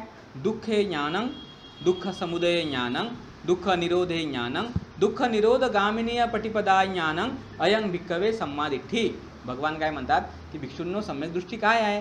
तर जेव्हा त्याला दुःखाचं ज्ञान असते, त्याच्या कारणाचं ज्ञान असते, त्याच्या निरोधाचं ज्ञान असते आणि त्याच्या निरोधाच्या मार्गाचं ज्ञान असते, ती त्याची सम्यक दृष्टी असते. याला भगवंतांनी म्हटलं सम्यक दृष्टी. तर सम्यक दृष्टी ज्या व्यक्तीकडे असते तर त्याची विभागणी तो 4 प्रकारे करतो आणि 4 प्रकारे त्याला करता येते, तर ती त्याची सम्यक दृष्टी असते. तर आपण लक्षात ठेवायचं का सम्यक दृष्टीमध्ये 4 आर्य सत्याचं जे ज्ञान आहे ते सम्यक दृष्टी आहे. जसं आता उदाहरणादाखल तुम्हाला सांगतो, भरपूर उदाहरणं आहेत आपल्याकडे मिथ्या दृष्टीचे. आता एखाद्या माणसाला राग येतो, म्हणजे राग म्हणजे क्रोध. त्या काळात भगवंताच्या काळामध्ये राग याचा अर्थ क्रोध असा नव्हता. राग म्हणजे आसक्ती, नाही का. पण आता प्रचलित तो शब्द असल्यामुळे आपण म्हणतो राग येणे म्हणून. म्हणून क्रोध येतो एखाद्याला. आता तुम्ही मला सांगा, अँगर मॅनेजमेंटचे क्लास घेणारे जगभरातले जेवढे व्हिडिओज आहेत आपल्या याच्यावर यूट्यूबवरचे, अँगर मॅनेजमेंट असं टाकायचं आणि त्यांनी अँगर मॅनेजमेंटसाठी दिलेल्या ज्या काही गोष्टी असतात त्या पाहायच्या, म्हणजे ऐकायच्या. तर तुम्हाला एक गोष्ट प्रामुख्याने लक्षात येईल का त्यांना अँगर म्हणजे काय हे सुद्धा समजलेलं नाही आहे, त्याचं कारण काय आहे हे सुद्धा समजलेलं नाही आहे, त्याचा निरोध काय हे नाही समजलेला आहे आणि निरोधाचा मार्ग आहे काय समजलेला नाही. दृष्टीच नाही ना ती, दृष्टीच नाही. मग कोणी काय म्हणतात, आपल्याला जर क्रोध जर आला तर आपण तिथून उठून निघून जायचं म्हणतात. सांगतात का नाही आपले नातेवाईक असे. किंवा कोणी काय म्हणतात, 1 ग्लास पाणी पिऊन घ्यायचं म्हणतात. आला क्रोध का बाबा धराचं आणि 1 ग्लास आपलं पाणी प्यायचं. मग कोणी काय म्हणतात, मग क्रोध आला तर एखादी उशी बिशी असली बाबा त्याला जाऊन दणकवाचं, त्याला काठीबिटीन मारा. आता जपानमध्ये तर अशी परंपरा काढली होती लोकांना मध्यंतरीच्या काळामध्ये का ऑफिसमध्ये त्या बॉसचा असा फोटो ठेवून द्यायचा आणि मग ज्या बॉसबद्दल आपल्या मनामध्ये क्रोध आहे तर त्याच्या कामावर वाईट असर नको पडायला म्हणून आल्याबरोबर ते त्याच्याकडे ते मारायचे ठेवले होते असे. आणि बस ते आपलं मारायचं. शाळांमध्ये अशी योजना केली गेली होती का जो टीचर आपल्याला आवडत नाही बाबा सर्व टीचरचा हे लावून ठेवायचा, ज्या विद्यार्थ्याला जो टीचर आवडत नाही तो तिथे काय फुगा असेल की काय असेल तो फेकून आपला मारायचा, आपला क्रोध व्यक्त करायचा. क्रोध रिलीज झाला, क्रोध बाबा की झालं, मग तो जाऊन क्लासमध्ये बसणार. पण हा उपाय होईल का? तृष्णा काय सांगत आहे, पौनःभविका, म्हणजे आज त्याने क्रोधाला एक फुगा मारला बाबा, आज त्या थोडं रिलीज झालं म्हणजे त्याचा अर्थ उद्या त्याला क्रोध येणार नाही का? येणारच आहे की नाही?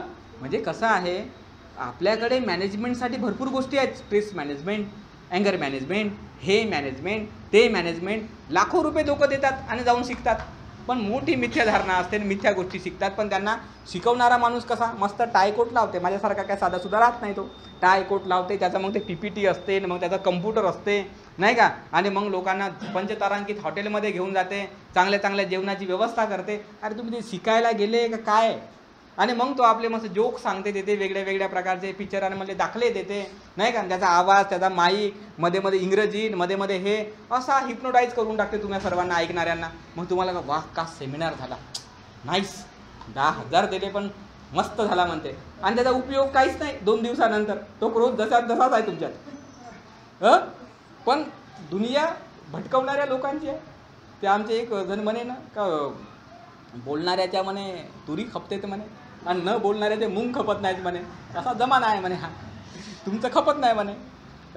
कारण आपल्याला हे जमत नाही, खोटं खाटेपणा नाही का. जे खरं आहे ते खरं आहे. सम्यक दृष्टीचा अर्थ हा होतो का कोणत्याही गोष्टीला तुम्ही या प्रकारे पाहिलं पाहिजे. ट्रेस असेल ना, ट्रेसचं कारण, त्याचा निरोधाचा मार्ग. तुम्हाला तणाव आला असेल, तणाव, त्याचं कारण, निरोधाचा मार्ग, हे सगळं पाहता आलं पाहिजे. पण मुद्दा कसा असते, सायकोलॉजिकल गोष्टीच्या बाबतीमध्ये किंवा बाहेरच्या समस्यांच्या बाबतीमध्ये हे पाहता येणं एवढं सोपं काम नाही राहत. म्हणजे एवढं सोपं काम नाही राहत. कारण तुमच्या चित्तामध्ये जेव्हा कोणताही विकार उत्पन्न होतो तो सिंगल उत्पन्न होत नाही, म्हणजे मिश्रित असतो कधी कधी तो. म्हणजे एकाच वेळेस तुम्हाला क्रोध असतो, त्याच वेळेस तुमची सॅडनेस पण असते नाही का, त्याच वेळेस तुम्हाला भीतीही वाटत राहते. म्हणजे ते क्लस्टर उत्पन्न होते. कारण आपण काय म्हणतो स्कंद, तो स्कंद उत्पन्न होतो असा. आणि तो स्कंद उत्पन्न झाल्यानंतर तुम्हाला नाही का त्याला डिसाईडच नाही करता येत का याचं नेमकं कारण काय आहे. मग तुमच्यासाठी काय मुद्दा उपस्थित होते, यानं शिवी दिली ना म्हणून असं झालं, मग यालाच घराच्या बाहेर काढ. अरे कारण ते नसतेच. ते तर कसं असते, जसं एका शाळेमध्ये काय झालं, एका शाळेमध्ये मोठी मजा झाली, लहान लहान पोरं. तर त्या लहान लहान पोराने काय केलं, एका पोराला अशी टाचणी टोचली. टाचणी टोचली, रक्त बाहेर आलं असं. रक्त बाहेर आल्यानंतर मास्तरने म्हटलं, अरे रक्त बाहेर आलं म्हणते. तर म्हणते कसं काय आलं बाबा बाहेर, तर पाहासाठी आलं असेल म्हणते, कोण टाचणी टोचली. म्हणजे मोठा मजेशीर जोक आहे हा शाळेतला. पण हे रिअलिटी आहे. कशी, आपल्या शरीरामध्ये रक्त आहे म्हणून ते बाहेर आलं. तेच तुम्ही टेबलाला टोचा बरं, टाचणी येते का रक्त बाहेर? आपल्यात आहे म्हणून आलं ना. मग दुःख आपल्यामध्ये आहे म्हणून ते बाहेर येते. कोणी जर आपल्याला शिवी दिली, कोणी बोललं, मनाविरुद्ध वागलं, तर आपल्यामध्ये ट्रेस, तणाव, दुःख काय येते, कारण ते आपल्यामध्ये भरून आहे. आपल्यातच आहे ते. पण आता ते माहीतच नाही ना आपल्यात आहे म्हणून. आपण काय म्हणतो, त्याच्यातच आहे, त्याच्यातच आहे, त्याच्यातच आहे. अरे किती लोकांसोबत झगडत राहणार आपण, किती लोकांना घराच्या बाहेर काढत राहणार, किती लोकांपासून अलग अलग पळत राहणार आपण. म्हणजे काय होऊन जाते, अशाच प्रकारे आपलं जीवन यापन चालत राहते. म्हणून सम्यक दृष्टीचा अर्थ अशा प्रकारचा आहे का तुम्हाला तुमच्या सत्याचं 4 प्रकारे विभाजन करता आलं पाहिजे. 4 प्रकारे. आणि ते ऑब्झर्वेशन करता, ते शिका लागते. ते सम्यक संकल्प काय आहे. सम्यक संकल्पामध्ये 3 गोष्टी येतात. निखम्म संकल्प, अव्यापाद संकल्प आणि अविहिंसा संकल्प असे आहेत. नैष्कर्म्याचा संकल्प, मैत्रीचा संकल्प आणि करुणेचा संकल्प, हे 3 संकल्पांना सम्यक संकल्प म्हटलेले आहे. सम्यक वाचेमध्ये कोणत्या गोष्टी येतात, तर मी खोटं बोलणार नाही. जे आपण तुम्हाला तर जनरली माहीतच आहे त्या गोष्टी. मी खोटं बोलणार नाही, मी चुगली चाळी करणार नाही, मी कठोर बोलणार नाही, मी व्यर्थ बकवास करणार नाही. तर या 4 ज्या वाचिकशिलाचा अंतर्भाव आहे तर तो सम्यक वाचेमध्ये आहे. सम्यक कर्मांतमध्ये कोणत्या गोष्टी येतात, मी हिंसा करणार नाही, चोरी करणार नाही, व्यभिचार करणार नाही. या 3 गोष्टी सम्यक कर्मांतात येतात. सम्यक आजीविकेमध्ये काय येतं, सम्यक आजीविकेमध्ये सामान्यतः अशा गोष्टी येतात ज्या गोष्टीमध्ये असं म्हटलेलं आहे का मी मिथ्या आजीविकेचा त्याग करून सम्यक आजीविकेचा अवलंब करीन. मग मिथ्या आजीविका काय आहे, तर शस्त्रांचा व्यापार ही मिथ्या आजीविका आहे. विषाचा व्यापार हे मिथ्या आजीविकेचा आहे. अंमली पदार्थांचा व्यापार हा मिथ्या आजीविकेचा आहे. गुलामांचा व्यापार, स्त्रियांचा व्यापार, मुलांचा व्यापार, जिथेही कुठे मानवतेला हानी पोहोचणारे व्यापार आहेत ते मिथ्या समजलेले आहेत. पण मानवतेला हानी न पोहोचणारे जेवढे व्यापार असतील, उद्योग असतील, तर ते सगळे सम्यक संबंधलेले आहेत, कारण जगण्यासाठी, उपजीविका करण्यासाठी ते संबंधलेलं आहे. हे झालं आपलं आजीविका. आता मग त्याच्या खाली ज्या गोष्टी आलेल्या आहेत, सम्मा व्यायामो, हा सम्यक व्यायाम हा पूर्ण मानसिक आहे, हा पूर्ण मानसिक आहे. ते त्याच्यामध्ये सिस्टम सांगितलेली आहे का माझ्यामध्ये जर अकुशल उत्पन्न झालं असेल तर त्याच्या नाशासाठी मी प्रयत्न करतो. माझ्यामध्ये अकुशल उत्पन्न व्हायचंच असेल तर ते उत्पन्न होणार नाही म्हणून मी प्रयत्न करतो. माझ्यामध्ये कुशल उत्पन्न झालं नसेल तर त्याला उत्पन्न करण्यासाठी मी प्रयत्न करतो. आणि जर माझ्यामध्ये कुशल उत्पन्न झालेलं असेल तर त्याला वाढवण्यासाठी, परिपूर्ण करण्यासाठी मी प्रयत्न करतो. तर त्याला म्हणतात सम्यक व्यायाम. ठीक आहे. तर मेडिटेशनचा भाग आहे, ध्यानाचा भाग आहे. सम्यक स्मृती म्हणजे काय? तर सम्यक स्मृतीमध्ये भगवान म्हणतात कायानुपස්සना, वेदनानुपස්සना, चित्तानुपස්සना आणि धर्मानुपස්සना. या 4 प्रकारच्या ज्या अनुपස්සना असतात तर ते सम्यक स्मृती आहे, त्याला सम्यक स्मृती म्हणतात. आता हे सांगताना संक्षिप्त आहे, पण त्याच्यावर एवढं मोठं सूत्र सांगितलं आहे भगवंताने, नाही का. त्याच्यामध्ये खूप विश्लेषण आहे का काया म्हणजे त्याचे काय करायचं असते, वेदना म्हणजे काय, चित्त म्हणजे काय, आणि धर्म म्हणजे काय, त्याची अनुपස්සना कशी करायची, त्याचं एक मोठं सूत्र आहे. म्हणजे ते असते मग सम्यक स्मृती. आणि सम्यक समाधीमध्ये काय आहे तर वितर्क विचारासह विवेकज प्रीती आणि सुखमय असं प्रथम ध्यान प्राप्त करणे. जिथे वितर्क आणि विचार दोन्ही गोष्टीचा लोप झालेला असेल आणि समाधीने उत्पन्न होणारं जे सुख आणि प्रीती आहे ते दुसरं ध्यान प्राप्त करणे.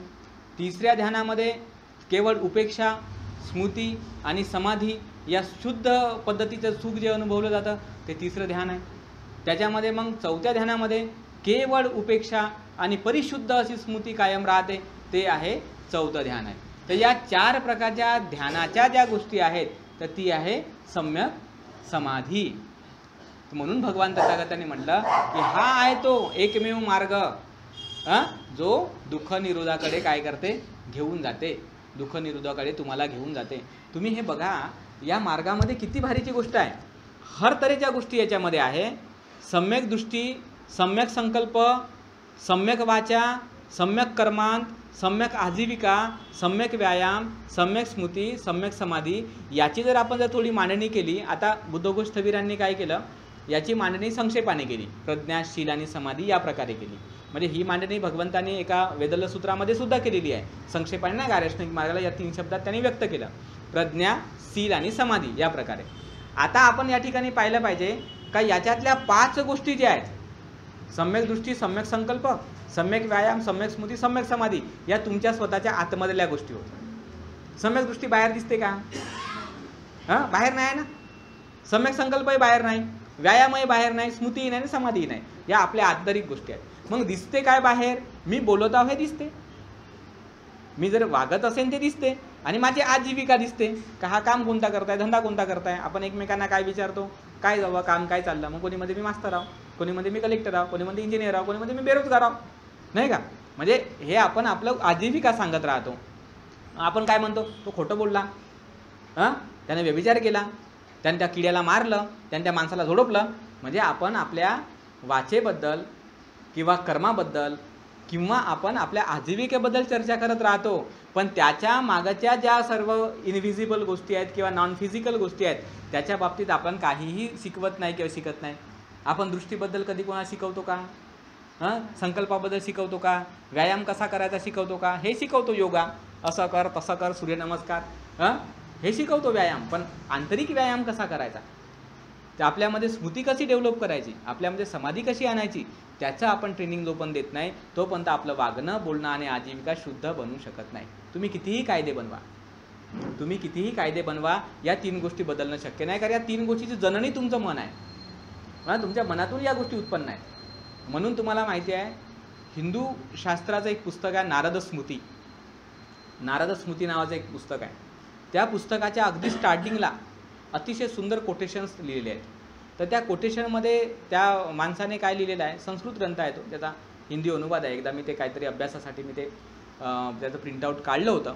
तर त्यावेळेस मी ते वाचल्यावर मला अतिशय चांगलं वाटलं का त्या ठिकाणी काय म्हटलेलं आहे त्याने, का जेव्हा व्यक्ती नीतिमान राहतो तेव्हा त्याला कायद्याची गरज नाही म्हणते.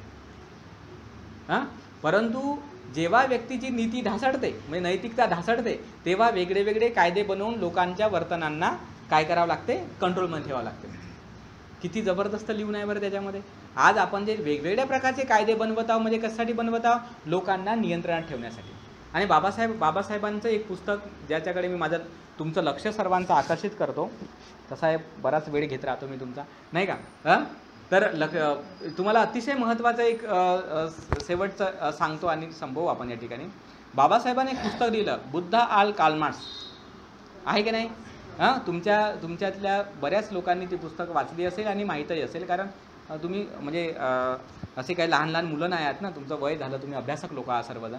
त्याच्यामुळे बाबासाहेबांचं बुद्धांचं लिटरेचर तुम्ही अभ्यासलेलं आहे आणि अभ्यासलेलं आहे म्हणूनच मी तुम्हाला या डीप लेवलच्या किंवा या पद्धतीनं शिकवू शकत आहोत. ते जर माझ्यासमोर जर वेगळे लोक असते तर मी कदाचित हे शिकवलंही नसतं त्यांना, कारण मलाही समजते ना का बाबा या माणसाला प्राथमिक अवस्थेत आहे, पण तुम्ही प्राथमिक अवस्थेचे लोक नाही, त्याच्यामुळे तुम्हाला हे मी शिकवत आहे.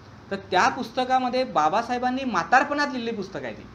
तरुणपणात लिहिली का, प्रॉब्लेम ऑफ रूपी तरुणपणाचा ग्रंथ आहे. त्याच्यामुळे तो कोणी जास्त लोक वाचतही नाहीत. सिद्धांत चांगले आहेत पण नाही वाचत जास्त. बुद्ध आल कार्ल मार्क्स या पुस्तकामध्ये इतकं जबरदस्त नॉलेज आहे, भयंकर मोठं नॉलेज आहे. म्हणजे मला बाबासाहेबांची सर्वात जास्त आवडती पुस्तक असा जर प्रश्न कोणी जर विचारला का तुमची आवडती पुस्तक कोणती आहे, मी बाबासाहेबांकडे रायटिंग स्पीचेस वाचला, ती एकच पुस्तक आवडती आहे माझी, बुद्ध आल कार्ल मार्क्स. तो बुद्ध आणि धम्मही मला तेवढं आवडता नाही जेवढी ही पुस्तक आवडती आहे. काय रिझन आहे त्याच्या मागाचं, काय त्याच्या मागाचं कारण आहे, तर बाबासाहेबांनी काय केलं, तिथे 2 प्रकारच्या गव्हर्नन्सचा उल्लेख केलेला आहे. गव्हर्नमेंट ऑफ मोरॅलिटी म्हणजे रायटियसनेस आणि गव्हर्नमेंट ऑफ लॉ, म्हणजे कायद्याचं राज्य आणि नैतिकतेचं राज्य. आणि बाबासाहेबांनी त्या पुस्तकामध्ये नैतिकतेच्या राज्याची संकल्पना मांडली आणि त्याचं समर्थन केलेलं आहे. आणि बाबासाहेब म्हणतात की नैतिकतेचं राज्य हे उपदेशातून येते. भगवान तथागतांनी जनतेला उपदेश दिलेत, शिकवण दिली या गोष्टींची, आणि शिकवणुकीमुळे त्यांचे माइंड बनले त्या लोकांचे तसे, आणि त्यांचे माइंड तसे बनत गेल्यामुळे ते लोक नैतिक बनले, आणि नैतिक बनल्यामुळे एका माणसासोबत त्यांचे दुसऱ्या माणसाशी वागण्याचे व्यवहार हे काय झाले, बदलले, चेंज झाले. बाबासाहेब म्हणतात की कायद्याचं राज्य हे कधीही हितकारी राज्य नसते म्हणतात, कारण स्वतः बाबासाहेब कायदे मिनिस्टर आहेत हे आपण विसरून चालणार नाही. बाबासाहेब कायदे मिनिस्टर आहेत हे नाही विसरा लागत आपल्याला हे वाक्य वाचताना, कारण एका कायदे मंत्र्याने लिहिलेलं वाक्य आहे. बाबासाहेब बार ॲट लॉ आहेत हे नाही विसरून चालणार आपल्याला. बार ॲट लॉ म्हणजे PhDची डिग्री, त्या काळातली मोठी डिग्री लॉच्या क्षेत्रामधली. लॉचे एवढे मोठ्या क्षेत्राचे जाणकार, स्वतः कायदा मिनिस्टर राहिलेले, हिंदू कोड बिल लिहिलं, संविधान लिहिलं, कायद्याचं किती नॉलेज आहे बाबासाहेबाकडे. एवढे प्रचंड कायद्याचं ज्ञान असणारे बाबासाहेब काय म्हणतात, कायद्याचं राज्य फेल आहे म्हणतात. काहून असं म्हणतात, कारण बाबासाहेब म्हणतात की कायदा तोडला जाऊ शकतो किंवा कायदा दुसऱ्यांना तोडतो. म्हणजे आपण नियम तोडणार किंवा नियम आपल्याला तोडणार. जसं आता जे नियम सरकार बनवते प्रायव्हेटायझेशनचे किंवा कोणते, तर त्या नियमांमुळे आपण तुटतो ना, आपल्यावर अत्याचार होतो ना त्या नियमांमुळे, म्हणजे आपण तुटतो की नाही.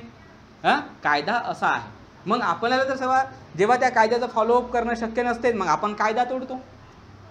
म्हणजे एक तर आपण कायदा तोडतो, नाही तर कायदा आपल्याला तोडून टाकते. पण नैतिकतेच्या राज्यात तसं नसते. सम्राट अशोकाचं राज्य हे कसं नैतिकतेचं राज्य होतं, कायद्याचं राज्य नव्हतं. राजा बिंबिसाराचं राज्य नैतिकतेचं राज्य होतं. प्रसेनजिताचं राज्य नैतिकतेचं राज्य होतं. नैतिकतेचं राज्य असल्यामुळे त्या ठिकाणी सुखसुविधा होत्या, अनेक प्रकारचं सुख शांती वाढत होती. तुम्ही किटागिरीय सूत्र वाचा, त्या ठिकाणी नैतिकतेच्या राज्याबद्दलचा उल्लेख दिसते. कसं असते ते राज्य. किटागिरीय सूत्रामध्ये एक राजा असतो, तो यज्ञ करणार राहतो, मस्त गायी आणतो, बैला आणतो, वेगवेगळे प्राणी आणतो आणि ते बांधून ठेवतो त्यांना. आणि ही गोष्ट भगवंताला माहीत होते का यज्ञ आहे बाबा, एवढ्या आता गायी बी कापल्या जाणार आहेत. भगवान त्या ठिकाणी जातात आणि जाऊ त्याला म्हणतात की अरे तुला यज्ञ माहीत आहे का, म्हणते कसा असते. तर तो म्हणते नाही भगवान यज्ञ नाही माहीत आहे. आर्य लोकांचा यज्ञ कसा असते माहीत आहे का म्हणते तुला. नाही म्हणते भगवान नाही माहीत आहे. मग सांगतो म्हणते मी. मग 16 प्रकारच्या पद्धतीने भगवंतांनी सांगितलं यज्ञाबद्दल. आणि त्यावेळेस मग भगवान म्हणाले का तुला जर तो यज्ञ करायचा असेल, धर्मयज्ञ करायचा असेल, तर तुला का करावं लागेल, या प्राणीमात्रांना पहिलं जंगलात नेऊन सोड. आणि मग भगवंत म्हणतात की यज्ञ करण्याच्या आधी पहिली गोष्ट तुला करावं लागेल का तुझ्या राज्यामध्ये कोणी बेरोजगार आहे का ते तू पहिलं पहा. म्हणजे ज्या माणसाला शेती करता येते त्याला शेती दे, ज्याला चाकरी करायची आहे त्याला चाकरी दे, ज्याला धंदा करायचा आहे त्याला उद्योगांसाठी पैसा दे. ज्याला सेवा करायची आहे त्या सेवेसाठी त्या माणसाला त्याची मोलमजूर दे. जेव्हा तुला असं जाणवेल की आता माझ्या राज्यामध्ये कुठलाही व्यक्ती दुःखी कष्टी राहिलेला नाही, आता सर्वजण आपल्या गुण्यागोविंदानं जगत आहेत, तेव्हा तू दुसरं काम कर. आसपासचे जेवढेही राजे लोक आहेत संबंधित त्यांना तू सांगावा पाठव की बाबा रे माझ्या घरी मी यज्ञ आयोजित केलेला आहे आणि त्या यज्ञांमध्ये तुम्ही सर्वजण या. आणि सांगावा ॲक्सेप्ट झाल्याच्या नंतर तू मग त्या प्रकारची तयारी कर. मग कशी तयारी करशील तर भिक्षू संघाला पाचारण कर, त्यांना चिवर पात्र इत्यादी गोष्टीचं दान दे. हा पहिला यज्ञ आहे. दुसरा यज्ञ काय, मग तू त्रिशरणाची शरण ग्रहण कर, हा दुसरा यज्ञ आहे. तिसरा यज्ञ काय, मग तू पंचशील धारण कर, हा तिसरा यज्ञ आहे. असं करत करत त्याला भगवंताने एकदम म्हणजे चांगल्या मोठ्या अवस्थेपर्यंत स्टेप बाय स्टेप नेलं का हा यज्ञ होय. म्हणजे साधे यज्ञ करण्याची पार्श्वभूमी आपण आपल्या देशात जर तयार करत नसू तर कोणते लोक कसे सुखी बनतील सांगा ना मला. आज बेरोजगारीमुळे किती लोक दुःखी आहेत. घरदारं तुटलेले आहेत आज बेरोजगारीमुळे. साधा मुलाच्या मनामध्ये इच्छा जरी असेल का माझ्या मायबापाचं पालन करावं तरी तो नाही करू शकत आहे. मायबापाला गावाकडे कुठतरी तो ठेवत आहे. त्याचा काय प्रेम नसते का मायबापावर? प्रेम आहे, पण त्याची परिस्थितीच अशी नाही आहे की तो दवाखान्याचा खर्च उचलू शकेल, रेसिडेन्शियलचं मोटर फ्लॅट करू शकेल. म्हणजे अडचणी या एवढ्या वाढल्या तर कशामुळे?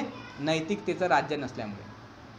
कायद्याचं राज्य आहे पण या कायद्याच्या राज्यामध्ये लूप होल्स असतात, अलोक कमजोऱ्या असतात आणि या कमजोऱ्यांचा अधिक श्रीमंत असणारे भांडवलदार असणारे लोक बरोबर फायदा उचलतात आणि त्यांचं काय करायचं करतात. आपल्या सामान्य माणसाचा त्याचा लाभ होत नाही. म्हणून बाबासाहेब म्हटले की नैतिकतेचं राज्य आलं पाहिजे. आपल्याला जर वाटत असेल की बाबासाहेबांचं ड्रीम पूर्ण व्हावं, नैतिकतेचं राज्य यावं, तर हे सिद्धांत आपल्याला जनमानसामध्ये शिकवावे लागतील. का माइंड कसं काम करत आहे, ब्रेन कसं काम करत आहे, हे प्रतिक्रिया कसं क्रिएट करते, सुख कसं आणते, दुःख कसं आणते. जेव्हा त्याला हे लक्षात येईल तेव्हा तो बाहेरच्या गोष्टींच्या भानगडीमध्ये पडणार नाही सुखासाठी. आता काय होत आहे, आता प्रत्येक मार्केट दाखवत आहे हे घ्या ते घ्या मग तुम्ही महान बनता. मनात इच्छा त्याच येतात. कार असली म्हणजे मी महान आहो. मग कारसाठी 10 लाख लागतात. 10 लागतात मग कार लोन घ्या. कार लोन घेतल्यानंतर तो बरोबर थोड्या अमाऊंट पण देते. लोन फेडत बसा. दुःख आहे की नाही? घर घ्या, ते लोन फेडत बसा. म्हणजे आपली मेंटॅलिटी सदैव कर्जामध्ये राहते. आणि भगवान बुद्ध म्हणतात कर्ज दुःख आहे. कर्ज असणाऱ्या माणसाचं मेंटॅलिटी तुम्ही बघा, त्याला धर्म ऐकायची फुरसत नाही, त्याला बायकोसोबत बोलायची फुरसत नाही, मुलाला कुठे न्यायची फुरसत. त्याच्या डोक्यात एकच विचार येते का अरे हप्ता कसा भरू. दुःख आहे का सुख आहे? जाणीवपूर्वक या गोष्टी निर्माण झाल्या. नैतिकतेचं जर राज्य असतं तर झालं असतं का? माझ्याकडे जर प्रॉपर्टी आहे मग मी काय म्हणलं असतं नैतिकतेचं राज्य असल्यामुळे, अरे हा व्यक्ती बेचारा गरीब दिसत आहे, याच्याकडे काय दिसत नाही. करुणा जागली असती नाही का? करुणा निष्कम्म संकल्प जागला असता माझा, नैष्कर्म्य संकल्प. अरे माझ्याकडे एवढं अतिरिक्त आहे ना, मी याचा काय करू बाबा, चल थोडासा हिस्सा घे रे बाबा. तुला काय तुझी अडचण आहे? घर पाहिजे का घर घे, जॉब पाहिजे का जॉब घे. म्हणजे अशा प्रकारे एक वातावरण निर्माण झालं असतं जे राजा बिंबिसाराच्या काळात होतं, जे प्रसेनजिताच्या काळात होतं, सम्राट अशोकाच्या काळामध्ये होतं. अशोकाने युद्ध केलं राज्यासाठी, पश्चाताप झाला, पण नंतर त्याने युद्धाचं एवढंसं सुद्धा काम नाही केलं. त्याने सदैव दान दिलं, सदैव मदत केली. तिथे दवाखाने खोलले, शाळा खोलल्या, दुतर्फा झाडं लावली, भिक्षू संघाचं रक्षण केलं, भिक्षू संघाला प्रचार प्रसारासाठी पाठवलं, नीतीपालक निर्माण केले. का कुठे नीतीचं पालन होते का नाही जाऊन बघ रे बाबा. कोणी दुःखी आहे काय ते दूत पाठवले त्याने, का कोणी कष्टी दिसत आहे का, आणि असेल तर मला येऊन सांग, त्याचा कष्ट आपण दूर करू. या पद्धतीने अशोकाने राज्य केलं. म्हणून अशोकाचं राज्य जगभरामध्ये मान्य करतात का हा ओरिजिनल राजा होऊन गेला म्हणून. नैतिकतेचं राज्य होतं ते. मग आपलासुद्धा उद्देश काय आहे? नैतिकतेचं राज्य यावं, धर्मराज्य यावं. तर धर्मराज्य सत्य शिकवल्यानंतर येईल. तर आपल्या या क्लासमधून आपण हे सत्य शिकण्याचा प्रयत्न केलेला आहे आणि मला या गोष्टीचा आनंद वाटतो की आपण आपल्या क्लासमध्ये मोठ्या संख्येने उपस्थित झालात आणि माझ्यासारख्या छोट्या माणसाकडून तुम्ही ऐकून घेतलं. कारण तुमच्या वयाच्या दृष्टीनं विचार केला तर मी एकदम वयाच्या बाबतीत अर्धाही नाही आहो नाही का, अर्धाही नाही आहो ना. माझं काय 38च्या आसपास वय झालेलं आहे. तुमचं तर एकदम त्याच्या डबल आहे नाही का. तरी पण तुम्ही आनंदाने आणि मैत्रीपूर्ण पद्धतीने ऐकलेलं आहे, ऐकत राहता. जर माझ्याकडून काही चुका झाल्या असतील बोलण्यामध्ये, कधी कधी होतात. आता सांगता सांगता आपण बरेच विषय आपल्या डोक्यामध्ये असतात, त्याच्यामुळे इकडं तिकडं असं तसा शब्दप्रयोग होऊन जातो. पण ते अनावधानाने झालं म्हणा किंवा काय, तर त्याबद्दल आपण पद्धतशीर समजून घ्यावं. आणि या सर्व गोष्टी ज्या आपण शिकलेल्या आहेत त्याच्यावर आपण पुनर्विचार करू नाही का, किंवा अजून परत अधिक समजून घेण्याचा प्रयत्न करू. कारण बुद्धाचा धम्म गंभीर आहे नाही का, जाणण्यासाठी लक्षात ठेवण्याचं थोडा कठीण आहे. कारण हा पहिली वेळ आहे. आपण याला वारंवार शिकलो, पद्धतशीर शिकलो, अनुभवाच्या पद्धतीने शिकलो तर आपल्याला एक एक वचनं लक्षात राहतील का याची प्रॅक्टिकल सिस्टम काय आहे. आता आपण फक्त एक वैचारिक सिस्टम किंवा समजावून सांगितलेली सिस्टम आहे, पण त्या गोष्टी आपल्याला अनुभवता आल्या पाहिजे. जसं दुःख हे ज्ञानंग, हे आपल्यामध्ये कसं निर्माण होते, समुदय ज्ञानंग किंवा नेखम्म संकप्प, म्हणजे हे जे काही गोष्टी आपल्यामध्ये ज्या उत्पन्न होतात तर त्याची काय प्रक्रिया राहते, प्रोसेस राहते आपल्या बॉडीमध्ये, आपल्या माइंडमध्ये. हे जेव्हा आपण पद्धतशीर शिकतो तेव्हा धम्माचं योग्य प्रकारे पालन होते आणि धम्माचा प्रचार आणि प्रसार करायला आपल्याला ती शब्दरचना पण सुचते की आपण कसं सांगावं, कसं समजवावं अशा प्रकारे. तर या आपल्या शिबिरामध्ये एकदम सक्सेसफुली आपण सगळे क्लासेस व्यवस्थित पार पाडलेले आहेत. जर आमच्याकडून काही चुका झाल्या असतील तर आपण वयस्कर आहात, मोठे आहात, आमच्यासाठी आदरणीय आहात, आपण सर्वांनी आम्हाला क्षमा करावी अशा प्रकारची याचना करतो. भगवान तथागत धम्म आणि संघाचा मी एक शिष्य असल्यामुळे माझं नेहमी त्यांच्याप्रती एक श्रद्धा असते माझ्या मनामध्ये आणि त्यांचा धम्म त्यांच्या धम्मासारखा पसरावा अशी माझी एक भावना असते. म्हणून मी थोडं सूत्रबद्ध पद्धतीने शिकवण्याचा प्रयत्न करतो आणि फ्युचरमध्ये तुम्हीही याच प्रकारे शिकवावं किंवा शिकावं अशी माझी इच्छा आहे. या ठिकाणी आपण थांबूया. बाकी जे पुढील जे आता कार्यक्रम आहे ते आपले जे आहेत सरस्वतीजी ते आपल्याला आता सांगतीलच. ठीक आहे. साधू साधू साधू.